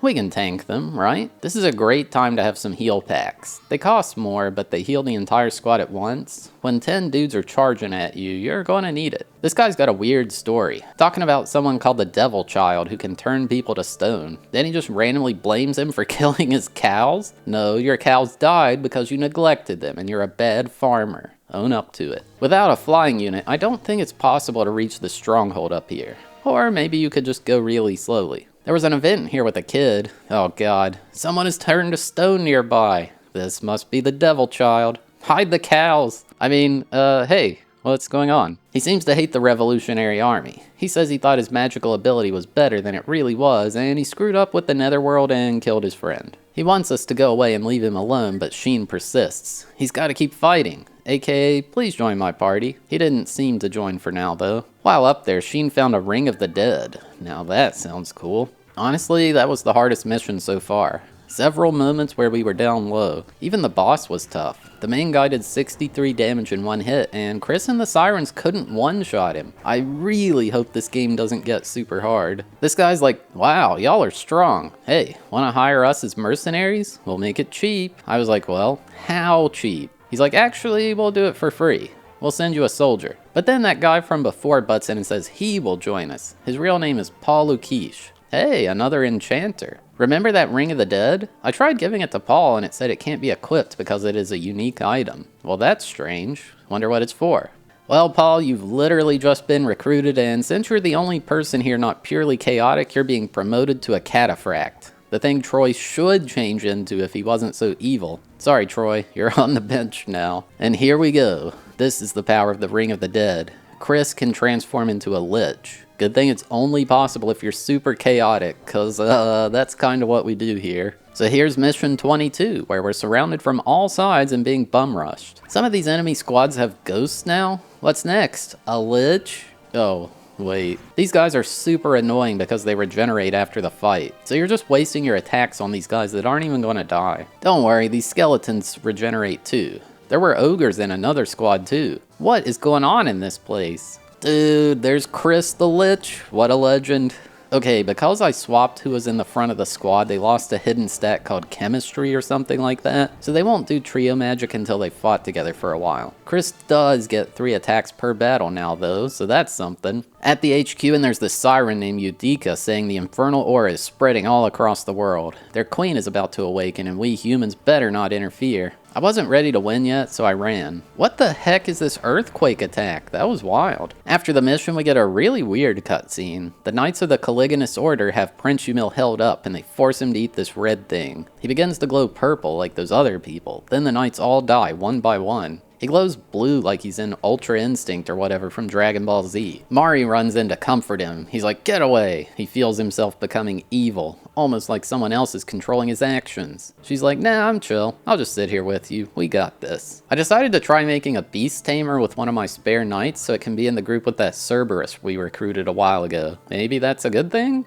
I don't know. It's mission 23. Prince Amrius is at the Eastern Orthodox Church demanding Karakov tell him where the Temple of Birth is. He's like, we did find it, but I ain't telling you. Next, Prufless walks in and is like, hey, didn't think we'd figure out what you were planning? The ultimate power is being kept for Lotus. No way they tell him where the temple is. Karakov starts freaking out and is like, wait, what about me? Prufless says, just keep the Revolutionary Army stalled as long as possible, which he knows is a suicide mission. During our briefing, a messenger shows up and tells us the Brigade of Radiant Cross have left the area and began marching south. We think they're up to something, so we've got to hurry with this mission and rescue Archbishop Odiron. Ooh, look, our first snowy battlefield. I think the terrain you're on gives certain types of troops nerfs and buffs. What are these flying angel things? They look like magic users, but they're stabbing me for 70 damage. That's not very holy of you. At the HQ, we get a cutscene where Prince Amrius is like, unbelievable, Karakov. You trusted Lotus, now you're getting screwed. Well, now I'm leaving you too. He begs for mercy, but it's no use. Time to fight, buddy. Yeah, you already know, this clown got annihilated. We learn it was Karakov who framed Archbishop Odiron and the Bertherin Sentinels.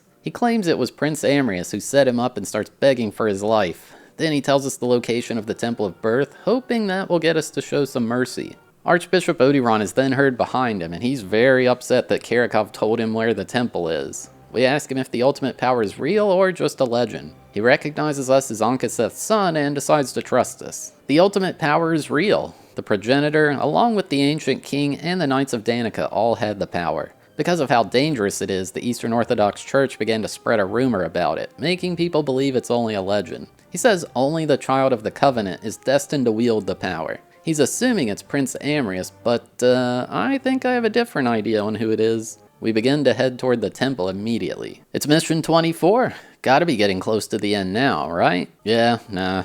We get a cutscene where Prufless stumbles upon the remains of the rampage from Prince Umil earlier. He demands his knights to find him immediately. He then turns his attention to Mari. He says he feels like she knows more than she's letting on. So here's a funny thing I found. I played through this game in May of 2023. Whoops. Quite behind at this point. Hello streamer, I'm from YouTube. Not sure I want to stay and watch. Will spoil future vids. That's up to you to decide. Someone named EXD was in my live stream worried about getting spoiled with this YouTube video if they watch. If that happens, they have a very good memory. By the time this video comes out, you'll have forgotten all of this stuff. Oh god, not the chicken!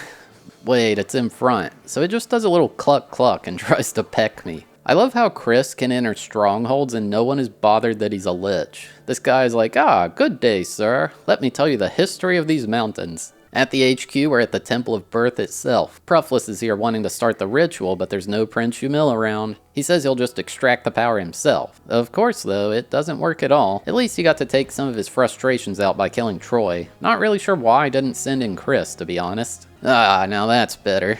Can't stop the lich. We see ourselves in the altar in the aftermath, annoyed that this whole thing was a wild goose chase. The Central Division, Lotus, even the Eastern Orthodox Church believed in this ultimate power nonsense. Oh well, time to go home. Before we leave, Prince Humil walks up to the altar from somewhere no one saw him apparently. He makes a blood sacrifice and the altar goes nuts. Some kind of demon troops or something like that begin floating there with him. I'm starting to think this isn't a good thing. It all turns red and explodes, and then more of the demon things begin to spawn in. Hugo runs up and is like, "We gotta retreat." Aw man, I was kinda hoping he would turn out to be some overpowered wizard and just kill all of them. Mission 25. Hugo is like, "This isn't good." Yeah, you think so, buddy? With demons flooding out of the Temple of Birth, this has become more than just a Palatinian issue. It's a humanity issue. Thabeast is like, "Wait, if the legend is true, does that mean the progenitor used the power of the netherworld back then? So the legend of Ogre Battle is true."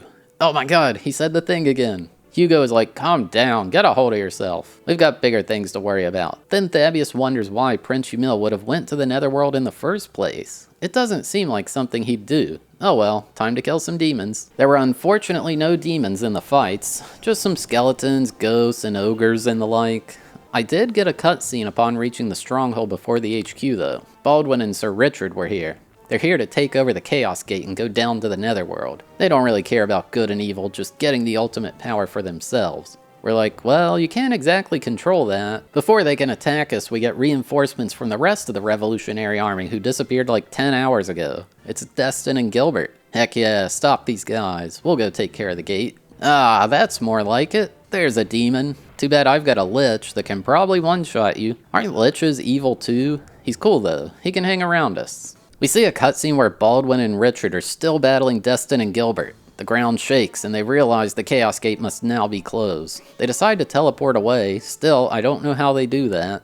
There's a bit more context that the people in the Eastern Lands were thrown into chaos by the appearance of demons. But the return of Archbishop Odiron has brought back some hope.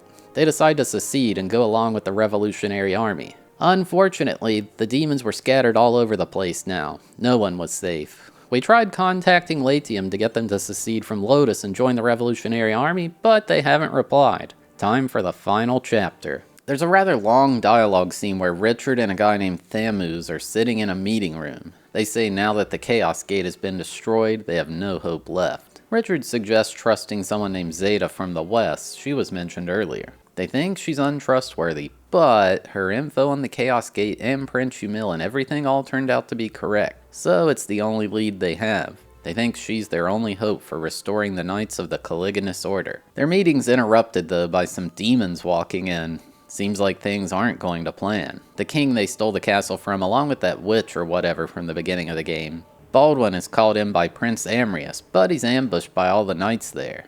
Things are definitely off at this castle. Richard winds up running in and they've realized all the knights here have succumbed to the darkness. They decide to retreat. Finally, there's a long meeting with us and the Eastern Orthodox Church. They say they can't join us in the fight because they're so religious and that the appearance of demons has disturbed them. What? Plus, they're suspicious of the Revolutionary Army still. Okay, that one makes more sense. Hugo points out they are still aligned with us, so we don't need to worry about being attacked from behind. It seems Shevik has been doing a good job attacking the Central Division from the south, and Lotus is still trying to quell the uprising of the Bolmalkins. Thus, this is the best time for us to lead an offensive on the Central Division. This could decide the outcome of the war. It's Mission 26, and I ran into Destin and Gilbert on the battlefield. They say they're fine, but they were ambushed. Someone has been betraying us within the army. Thabeast is like, what? Why? Gilbert says we've only been battling and never bothered to empathize with the populace. What the heck does that mean? I'm just here to kill stuff, man. Well, they're leaving, so I'm all on my own now. At the HQ, this guy's blaming us for summoning the demons. No way, it was y'all. Well, maybe it wasn't the best idea to send the freaking lich to tell them this, but like, I swear, man, it wasn't us. Oh well, time to die, I'm afraid. Hugo pulls me aside to briefly celebrate our victory, and the way to Latium is now opened. However, he's confirmed that there is indeed a spy among us. Oh my god, just like that popular game, Among Us. We've lost all contact with Shevik's squad as well. Sus. Mission 27, and Hugo just reiterates the way to Latium is open, and we still have no idea what happened to Shevik's battalion. Thabeast is like, can you spread the word that it's not our intention to slaughter the enemy? It's unnecessary to kill the wounded who are not trying to fight. Wait, no, I don't think that. Kill everyone! Oh my god, I hate when they crit me just before I'm allowed to run away. So stupid, man. Whoa, when I made it to the HQ, Dio was the guy there. He's basically like, long time no see, then wants to fight. No acknowledgement of the Lich, huh? Yeah, maybe it's a good thing you left. You kinda suck. Dio admits defeat. He's a bit salty about it though, saying he wanted to be just like Thabeast. He feels like an idiot for betraying us and joining the Central Division. We try to get him to join us, but no luck. He'd rather fall over and die instead. Dang. So we're on mission 28 now, and things change completely. Instead of just like the previous 27, we're now sieging a fort. Only aerial units can access the fort until we've breached the gates. Also, there are no strongholds to take. However, there is a healing point in the middle of the fort. I also love how even Hugo is like, legions are useless. He's like, oh, legions can't enter here. I disbanded all your legions anyway. Figured you wouldn't care. Basically, you have to get to the gate and sit there for 5 seconds. Then it changes the camera perspective to something completely new as the gate falls. Everyone is just kind of clumped up next to the gate. What a mess. Oh shoot, some of the demons are here. Not exactly threatening though. Only 19 damage? You suck. Sheen, why are you clipping into that house? I mean, this is kinda cool. I just feel like the game should have introduced a siege earlier on. It's wild to be 29 hours in and just now getting this. So you don't actually capture this fountain, it's more just a neutral structure. Your squads will restore health and stamina here quickly as if they were in a stronghold. After clearing out the mess in the first area, I breached the gate into the inner fortress. This sneaky group tried to rush my HQ to ruin it. The backup squad was synced up now and they're using cool electricity spells. The mages combining their magic is a really cool thing in this game. Making it to the center and Prince Amrius was here. He thinks he's got the ultimate power, but we're like, nah dude, you just fell to darkness. Tons of people can do this. He then says he's our master and we better bow down to him. Wait, why is it only him? Well, a 1v5 will be completely free.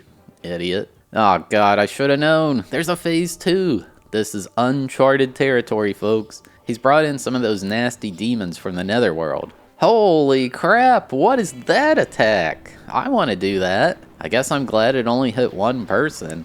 Otherwise, I would have been screwed. There's a large lore dump here about how long ago the gods gave humans potential to increase their magical ability. However, they feared humans could keep getting stronger and even surpass the gods, so they placed a cap on it. That's just good game design. In order to break the seal, people learn they can give in to the infernal aura and work with the denizens of the netherworld, but it requires complete concentration. If you lose that even briefly, you'll be corrupted and lose control. That's what happened to Prince Amrius. He then says we have a choice of where to go next. Either go to the capital of Palatinus to fight King Procus and the netherworld beings, or liberate our fellow countrymen. So I had been upgrading my equipment throughout this entire playthrough, and I now racked up way too much goth. I remembered there was that book early on in the game that cost a fortune. Thankfully you can return to previous locations. I bought the Annihilation. Naturally, Chris should be the one to wield it. We get a cutscene with King Procus saying how his knights are useless. Yeah, he's completely lost it. They're interrupted by Prince Umil being summoned in by the demons. Naturally, he's shocked to see him. Umil is like, I've learned the secrets of my birth. Why I look different from everyone else. He now has the ultimate power and he wants King Procus to let him lead the world. Procus is like, there's no proof you're even part of the royal family, and you took your mother's life. He orders the knight to kill Umil, but it's a pretty big fail. Apparently these demons are the Knights of Danica, from all the legends about the ultimate power. Looks like Umil is going to be a big problem soon. I decided to liberate my comrades, and this is not a good way to start a mission, like 7 dudes surrounding our HQ. Alright, let's see how Chris's new book does. Wow, that's a pretty cool animation, but more importantly, it hits the entire enemy team, and he gets 3 attacks per battle. Chris is crazy now. So here's something I haven't done all game until now, the Elemental Pedra. That question all the way at the start of the game about which element I identify with was for this. You can't really use it until later in the game because you need the interrupt meter to fill 3 times. Anyway, it's just an additional attack you can do with Thabeast. I'm not sure if the others also have access to the Pedra. Maybe I should have ran? Well, at least it's the start of the mission. Okay, I guess that answers the Pedra question. Sheen can use it too, so it must be shared among everyone. Upon taking one of the strongholds, I ran into this knight named Karth. He was clearly quite tired, but he said he wasn't afraid to fight us. We're like, dude, we don't want to fight. What's wrong with you? He then says he's got to go off and finish what he started. That was weird. Karth then had a unit on the map. What's going on here? He even ran into an enemy squad and was fighting all on his own. I mean, this is an auto battler, so that kind of makes sense. He got killed in the fight. Honestly, not sure what that was about. Rip that guy, I guess. Chris made it to the HQ where the knights seemed to think they had the power of the heavens. Nah, that's the netherworld. Oh well, you're dead anyway. Oh yeah, I forgot I can sell all this stuff I've been picking up. I can almost afford a second Annihilation book. Mission 30, we've got to liberate the fortress where Count Silva rules. He's Leia's father, but now he's against us for some reason. We think he may have succumbed to the infernal aura. Leia's freaking out like, how can I fight my own father? There's no way. Don't worry, we'll just have Chris go do it. And besides, you usually just sit at the HQ anyway. Wow, 4 pumpkins? Well, I think they can't kill me at least. Their damage is so unfair though. Oh hey look, there's a new enemy this far into the game. A vampire. He can summon a bunch of bats and steal my life. The best part is when his unit rests, it just spawns a coffin on the map. That's amazing. It's even just the coffin chilling there if you get into battle with it too. You can't really deal any more than a couple damage to it though. Whoa, what is that thing? Like a hydra or something? It looks wild. Poor bartender. He says the entire town is falling apart and there's just dead bodies everywhere. Like that one Korn song. He just wants to clean that dish in peace. When I made it to the HQ, there was a lich here. It's lich on lich violence. This guy's named Rayucharl, and he says he has no idea where Count Silvus is. What the heck is going on here? Lucky for me, this lich doesn't have the super overpowered book that I have. Get destroyed. Very brief cutscene where we learn Count Silvus ended his own life to avoid being overtaken by the infernal aura. An honorable man until the end. Oh yeah, getting a second Annihilation book. Chris is literally unbeatable now. We're in Mission 31. There's a village nearby that's held by the Netherworld demons. Pay no mind to the lich going around with 2 sirens raining fireballs on the land. We're the good guys. Honestly, at this point, Chris's squad can just solo the entire game. How did they hear? She's talking like SpongeBob. Mr. Krabs, do you how do? Getting to the base, there was a special cutscene. This creature turned Paul's friend into stone. Oh yeah, I forgot I put this guy in the front of Chris's squad. He's here to get revenge. Oh wow, she used a gaze attack to turn everyone into stone. Medusa reference, I guess. Thankfully, Chris is immune to status effects as a lich. That was actually kinda close. We get a brief cutscene where the creature is saying that demons are working alongside humans to bring back their queen Danica. She needs a human containing royal blood. Uh-oh, that's Prince Humil. There's some more dialogue here where Elite Gaming Soldier gives us an update. It seems King Procus is not the one controlling the central region, but rather someone known as the Chosen One. Indeed, their plan is to revive Queen Danica. The legend states she must have eaten the fruit of the Netherworld, filling her body and soul with darkness. It's part of the divine plan to conquer the world. Apparently, they want to end the revolution and destroy the Lotus Empire. Finally, he says they've located Prince Humil. He was last seen at Castle Winea. Oh, about that. Mission 32, Hugo is like, this land holds no strategic value. Okay, why are we here then? Apparently, despite the demons controlling this area, many citizens are moving here. It's like they're dependent on them or something. Can't we just leave them alone then? I got this cool new bow from the last boss that has a chance to petrify the target. Alright, Thabeast's squad is making a comeback. Oh god, one of those Medusa things charged at my HQ. This is not good.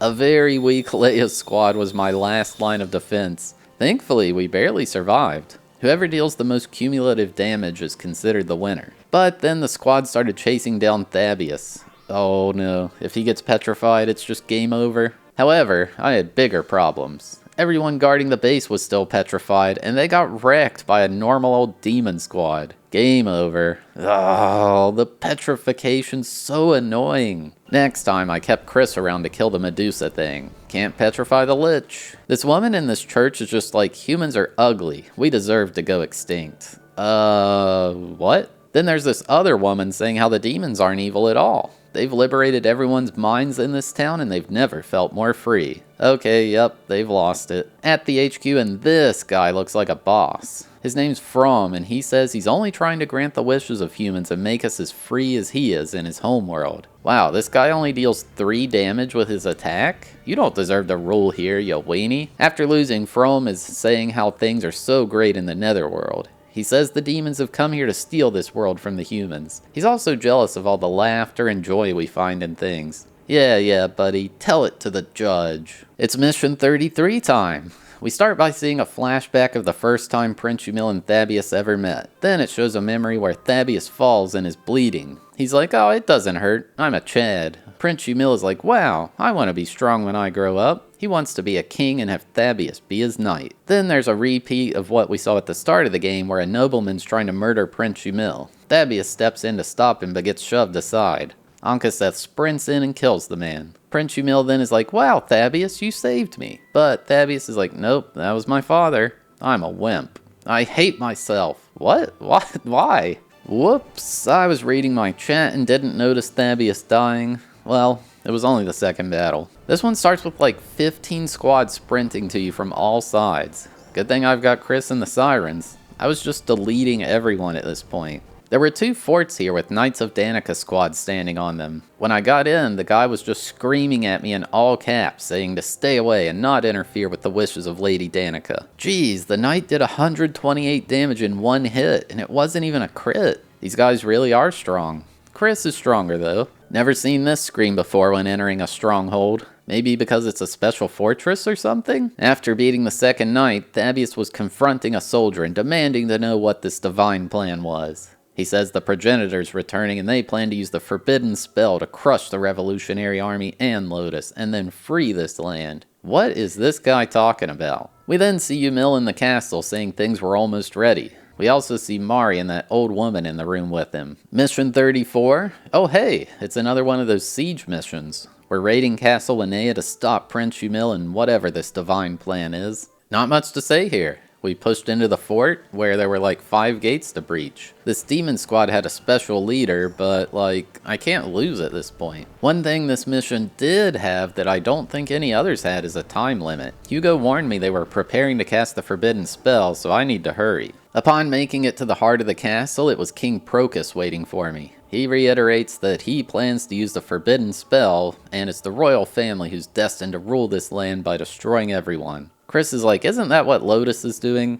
Oh snap, this guy's kinda strong. He paralyzed my entire squad. Good thing Chris is immune, and good thing he can also solo this fight. We see King Procus retreating into the next room. He's demanding to know why Umil hasn't cast the forbidden spell yet. Umil says he doesn't plan to use the spell against us. Besides, Thabeast is here, and he doesn't want to put me in danger. Then he does some wild stuff and basically sends King Procus to the Shadow Realm. Dang, what's going to happen? It then immediately cuts to Chris's squad next to Umil. He says he won't allow us to stop him. He's acquired the ultimate power, just like the progenitor. He had this AoE water attack, but it was even worse than King Procus's. Umil got thrashed. There's a rather lengthy cutscene afterwards. Mari runs up and begs us to have mercy on Umil. We're like, well, didn't he get the ultimate power and that's the power of the netherworld? She's like, no, you misunderstand. Then Umil starts to explain. He says he is the child of the Covenant. When Danica became queen of the underworld long ago, Birth divided her body into 5 parts and imprisoned them deep within the earth. Her arms and legs transformed into the Knights of Danica, and her soul went into a deep sleep. At the Chaos Gate where Danica was buried, the progenitor came into contact with the Knights. The Knights made a deal with him. In exchange for giving him the ultimate power, he had to give up one of his descendants to Danica. That descendant? Prince Umil. Danica slept for what felt like an eternity, but then she became very lonely. She needed a body to be brought back to life, and that body is Umil's. He was never human at all. Mari continues by saying that after descending to the Netherworld, Umil planned to eradicate all denizens of the Netherworld and atone for the royal family's sins and how this kingdom declined. If the revolutionary army hadn't showed up to stop it, then everything would end. Thabeast is confused and is like, wait, what would end? It seems he had good intentions after all. Now that old woman Zeta teleports in. She's furious that Umil never intended to revive Lady Danica and stabs him to offer his life to her. Zeta then teleports away, taking Mari with her. Thabeast tries to comfort Ymil. He says now that the Knights of Danica are dead, and when he dies, the only thing left is the seal at the Chaos Gate. If the seal is broken, then Danica will be resurrected. She's very unstable and has the power of a god. If she's brought back, the battle with the Netherworld will extend worldwide, aka Ogre Battle. Oh dude, he said the thing! And Ymil then dies. We are now with Frederick in the meeting room. The war is over, and the Revolutionary Army has won. However, there's still the problem with Danica. Thabeast wants to leave the army to stop her resurrection. Hugo says all of Elite Gaming want to go with us. It's time for our final battle. It's mission 35. How many more could there be? We see a cutscene where Zeta is dragging Mari through a field. She's refusing to cooperate when suddenly, oh god, it's Baldwin and Sir Richard. Zeta is like, hey, y'all want the power of a god, right? Well, help me break this seal at the ruins and I'll get you that. This time though, they seem to be calling the shots. They demand she get them the blessing of a god, or else. I'm in the mission now and this kid is like, hey, the royal family's dead, but Lotus is here. Go kick their butts. The kid's savage. Uh-oh. There's like 8 guys charging at me and neither Chris nor Thabeast are not near the HQ. Don't worry, Sheen can hold them off till Chris catches up. Easy peasy to make it to the HQ after that. Chris runs into Baldwin and Thamus. He's like, why are y'all siding with the Netherworlders? Aren't you a lich? They claim they want to obtain the ultimate power and nothing else. It's just pure greed at this point. Thamus orders Baldwin to retreat because resurrecting Danica is more important than this fight. Thamus didn't even have a cool spell or anything, just whacked one of the sirens with his sword. Chris wins easily. Hugo reiterates that the Knights of the Caligulous Order have sided with the denizens of the Netherworld and plan to obtain the ultimate power. They've used Castle Talpea as their base of operations. Before we head to the ruins to stop them, we need to liberate the castle though. Otherwise, we're doomed from a back attack. May as well buy a 3rd Annihilation book. What else am I going to spend all this goth on? It's mission 36.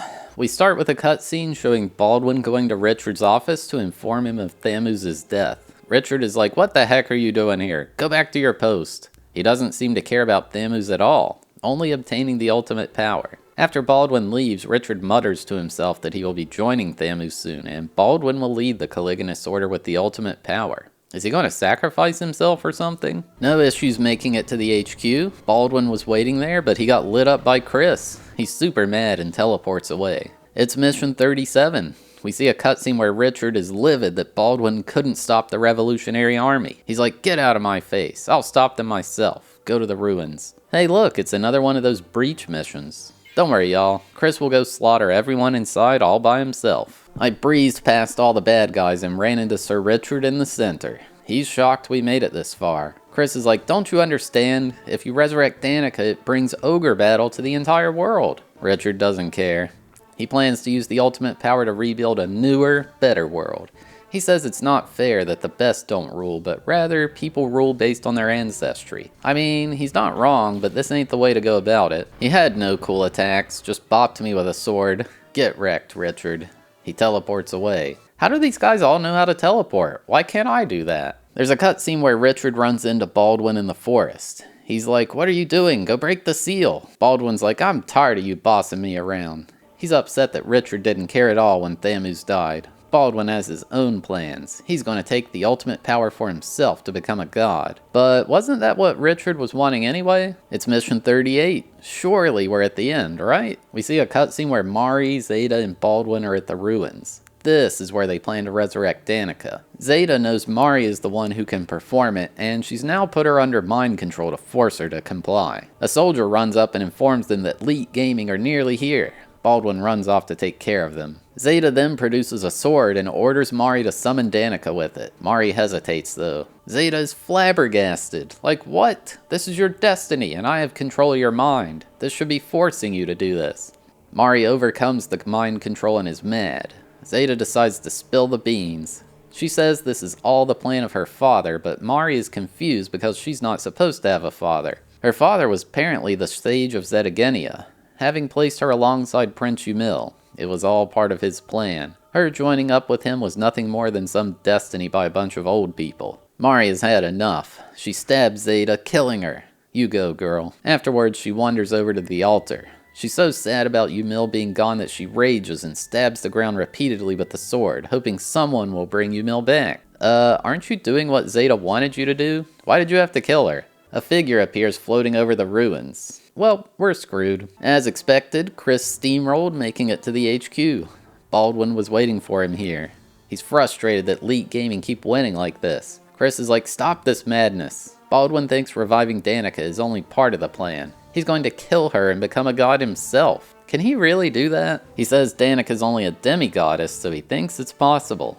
Once he's killed her with the ultimate power, he'll rule the world. Yeah, but you can't even beat me, so how are you going to beat Danica? Should have went and purchased an Annihilation book. They're pretty good. He gets mad and teleports away. These people never stick around, man. We then cut to Mari, who has the demigoddess Danica floating nearby. She says she was once known as the goddess of fertility long ago. Mari demands her to give Yumil back. Danica gives a history lesson of how she was enticed by the king of the netherworld, Demunza, into eating the fruit of the netherworld. Her mother put her in a deep sleep to prevent being consumed by the infernal aura.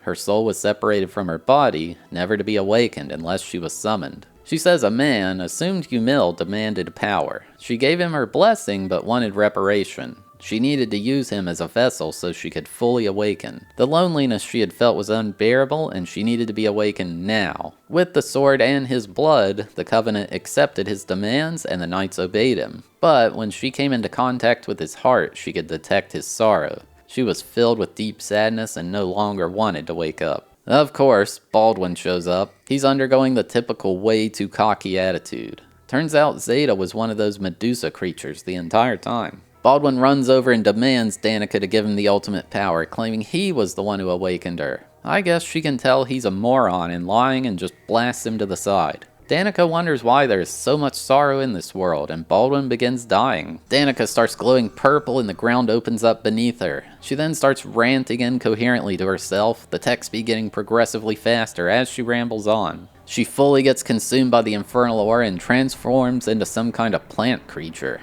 Looks kinda like the first boss from Final Fantasy IX. I was immediately thrown into battle with Chris, and oh god, she has so much HP. Is even he too weak for this? One of my sirens was just getting blasted over and over and died before we got a single attack off. After 2 annihilations, she was still alive. Oh god, Chris might have his first death. This is unprecedented. The game is finally getting hard, I guess. I even brought out the Pedro Flame to get some additional DPS in, but it did like 6 damage. Thankfully, after the second round of annihilations, she was gone. Jeez, that was super close. On the congrats screen, we can see the area around the castle is now all corrupted. Thabeast is here now somehow, and Danica thanks him for stopping her. What? Give Chris his credit. We ask if she truly is the queen of the netherworld. She says she is 2 things at the same time. When her heart is filled with hatred, she's queen of the netherworld. But if she has peace of mind, then she's the goddess of fertility. Which side she takes depends on the consciousness of this world. She says she's just like us. Humans live on fertile land while denizens of the netherworld live on barren wastelands fueled by hatred. Also, somehow we're both human and ogre at the same time, which is why Ogre Battle can occur in the first place. She then alludes to how Yumil was not selected as her vessel by accident. Someone with formidable power planned all this out, and we should be wary of him. I was trying to go into this town to revive Chris's siren when it warped me into mission 39. Wait, what? Blue flags are usually safe. Hugo says there's an unknown force in our way. He has no idea who it could be, but it's a formidable force.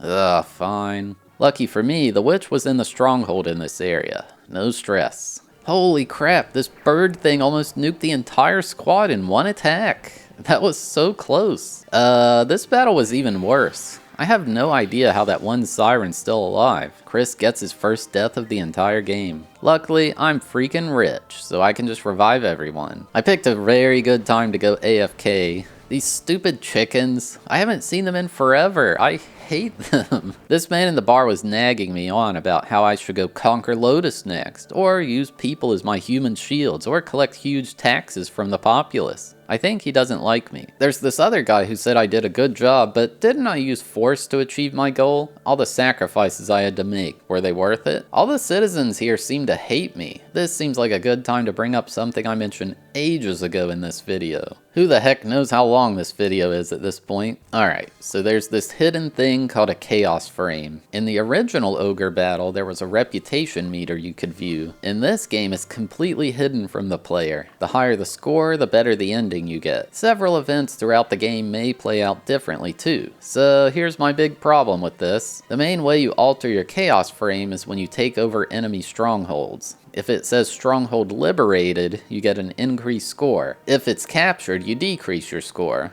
As far as I can tell, the game never tells you about this. It is mentioned in this itty bitty box on page 22 of the manual though, but it doesn't mention anything about a chaos frame. Essentially, because Chris's unit had the most chaotic alignment possible, he was capturing nearly every stronghold rather than liberating. The way you're supposed to check is by examining the morale of the stronghold and taking over it with a squad of similar alignment. Also, the green strongholds are neutral and taking over them always lowers your chaos frame. I think it's an okay mechanic, but I really wish the game explained it better. Gigantic veterans of the game all tell me how I'm wrong and should have known, but like, I'm playing the game just a normal old person would. I did read the manual, I don't have like a strategy guide. This is my first time ever. How am I supposed to know about any of that if the game doesn't tell me? As you'll be able to tell very soon, my chaos frame was straight up not good. So, yeah, get ready. Also, thank you to SyricZ on GameFAQs for explaining how the chaos frame works very thoroughly. The first sign of things going poorly was me running into Gilbert. He said I can't blame being young on all these mistakes I've made, and I am foolish. Then, I guess I've got to kill Gilbert. Next was the Debonair of Wind. He doesn't want to fight us, but he has to, in the name of justice. It was kind of funny because the bow that petrifies people just kept doing it to the leader, instantly ending the battles. Saradin was next. He claims I didn't do all I could. I used strength alone to get here. I took the easy path. Dang, it's like that one meme. You cheated not only the game, you cheated yourself. There was also someone named Aisha who was disappointed in me, but I don't remember ever even running into her. There's a weird bug if you chase down the rest of the squad to kill them. One of your squad members just transforms into them to show the dying animation. So strange. And finally we run into Destin in the HQ. He says Elite Gaming must stop right now. Chris is like, why are you doing this? He's like, did you not pay attention to what your leader did? Constantly slaughtering everyone, only winning battles along the way. He doesn't necessarily denounce what we did, but the people of Palatinus do not want Thabeast as their leader. He has to stop us. After the battle, Thabeast went to the castle. However, some Revolutionary Army soldiers stopped him. They're like, you don't belong here, buddy. We're only concerned with winning battles and nothing else. For all they know, we're under control of the Infernal Aura. The people want Sir Frederick, not us. Maybe we should have thought of the suffering of the people along the way. What the heck? I saved y'all from the Queen of the Netherworld. They threaten us and Thabeast is forced to retreat. Let's be honest here, Chris was the real carry anyway. They should have made him king. People probably aren't down with a lich, though. We get an epilogue that there was a battle across the entire continent. Sir Frederick, the new king of Palatinus, was killed. Barbarians from the eastern lands attacked unrelentingly, reducing all of Palatinus to rubble. There had once been a great hero who led the battles during the Revolutionary War to get them this far. However, his name has since been long forgotten. And then the credits roll. Uh-oh. That's not a happy ending. There's a weird post-credits scene where Karakov, who I thought died ages ago, runs into Mari unconscious on the ground. A baby crawls out from underneath her and possesses his body. I'm not sure if that it's supposed to be Danica, Baldwin, Richard, or even that Zeta woman. Oh well. Thabeast got exiled, not my problem. And then finally, after 39 hours of gameplay, the elusive chaos frame is revealed to me. I had a score of 0. Yeah, not so good. I believe you need a score above 50 to get the good ending. Now, that ending kinda sucked, but with the game being 39 hours, I wasn't going to replay it to get the good ending. I do like the game, but that's just a bit too much. I do plan to revisit this game along with a few other N64 games in the future as part of a more generalized retro challenge. But that won't happen until after this N64 challenge is finished. But, yeah, that's about all there is for this one. Game complete. So yeah, there you have it. My journey to beating Ogre Battle 64, Person of Lordly Caliber. It's a really good game, don't get me wrong. I had zero clue this existed on the N64, and it feels so unique compared to the rest of the console's library. I just kinda love RPGs in general. I'm not super into the auto battling, but if you think about it, a lot of turn-based games end up being on autopilot too.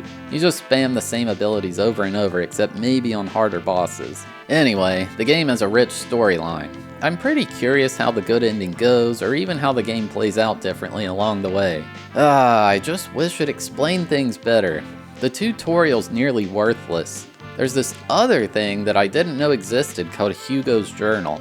Apparently, he tells you about events here that have happened and how things are being perceived or whatever. Not only that, it had me enter my birthday at the start of the game, and Hugo gives you a gift if you check in with him on your birthday. What? That probably would have helped so much. The class progression system's really cool, and really the Lich is the only super cool thing I was able to get. Honestly, if I could go back in time, I'd have people tell me the gist of the game to get the better ending and more cool classes. But, oh well, we got what we got. I hope you at least enjoyed the video. This game's really cool, and I can see why people like it so much. Just wish things were explained a bit better, that's all. I'd recommend playing through it with like minimal assistance from a guide, although if you watch this entire vid, then I guess you already know how the hidden stuff works. I'm excited to check out other Ogre Battle games in the future too. I gave Ogre Battle 64 a 7 out of 10 for enjoyability and a 3 out of 10 for difficulty. Chris was just too overpowered. Alright, thanks for watching, I hope you enjoyed. We had a randomized marble race to determine which game was next, so here's how that played out. Or skip to the timestamp on screen to skip straight to the game selection. Alright, we'll do a random track simulation with 182 games on the list. We got everybody here, like Banjo-Kazooie, Castlevania Legacy of Darkness, maybe even Goemon Monkei Sugoroku. 3, 2, 1, go. They are off. The marbles are going. Mario no Photopea is currently in the lead, and a ton of marbles falling off the cliff. I see Jet Force Gemini, I believe Star Fox. Jesus, it's Perfect Dark. What happened there? Alright, Mario no Photopea is in the lead, essentially an app. It's not even a game, as well as Blast Corps and the next Madden game. Mario no Photopea is just annihilating, but the Madden game is coming through. There was an explosion back there. I don't know what was up with that. And it's now Killer Instinct Gold currently in the lead. Killer Instinct Gold coming through, but getting pushed backwards by the mustache. And it's now Mario no Photopea and Buck Bumble in the top 2 spots. Mario no Photopea, Buck Bumble coming through. Buck Bumble does not even get blocked. Buck Bumble in the lead now. Takes a bit of a bump there. It's Buck Bumble and Mario no Photopea. NFL Blitz in 3rd place. Brunswick Pro Circuit Bowling as well. Buck Bumble and Mario no Photopea. Buck Bumble has the advantage currently. There's not too much left. And Buck Bumble gets bounced to the side, as does Mario no Photopea. And Buck Bumble wins that confrontation, and Buck Bumble is in the lead now. Buck Bumble has a big lead coming through, but gets knocked backwards, and here comes Cruisin' USA out of nowhere. Cruisin' USA is currently in front. How did this happen? Coming through the spikes now, and it's some Japanese game, Kirato Kaiketsu, whatever the heck that is. Xena Warrior Princess, Cruisin' USA. There's a hole in the ground and an explosion, and Kira no Tetsu, Cruisin' USA, both off the cliff, and Xena Warrior Princess is in the lead. Our Marines, Project Swarm, NBA in the zone, Xena Warrior Princess, an explosion again. What is going on? Xena Warrior Princess, oh, doesn't go down the hole, but Xena Warrior Princess does get through. Oh my god, almost missed it. We're playing Xena Warrior Princess, the Talisman of Fate. That was crazy. Clay Fighter just, what is going on up here? What is this? Did you just give up? What happened? Xena Warrior Princess, the Talisman of Fate. It has been decided. But yeah, if you're still here watching, you're awesome. Thank you so much. If you had a good time, consider hitting that like button, or maybe even dropping a subscription. Or hey, maybe even watch another one of these videos that's on screen now. And yeah, see you next time.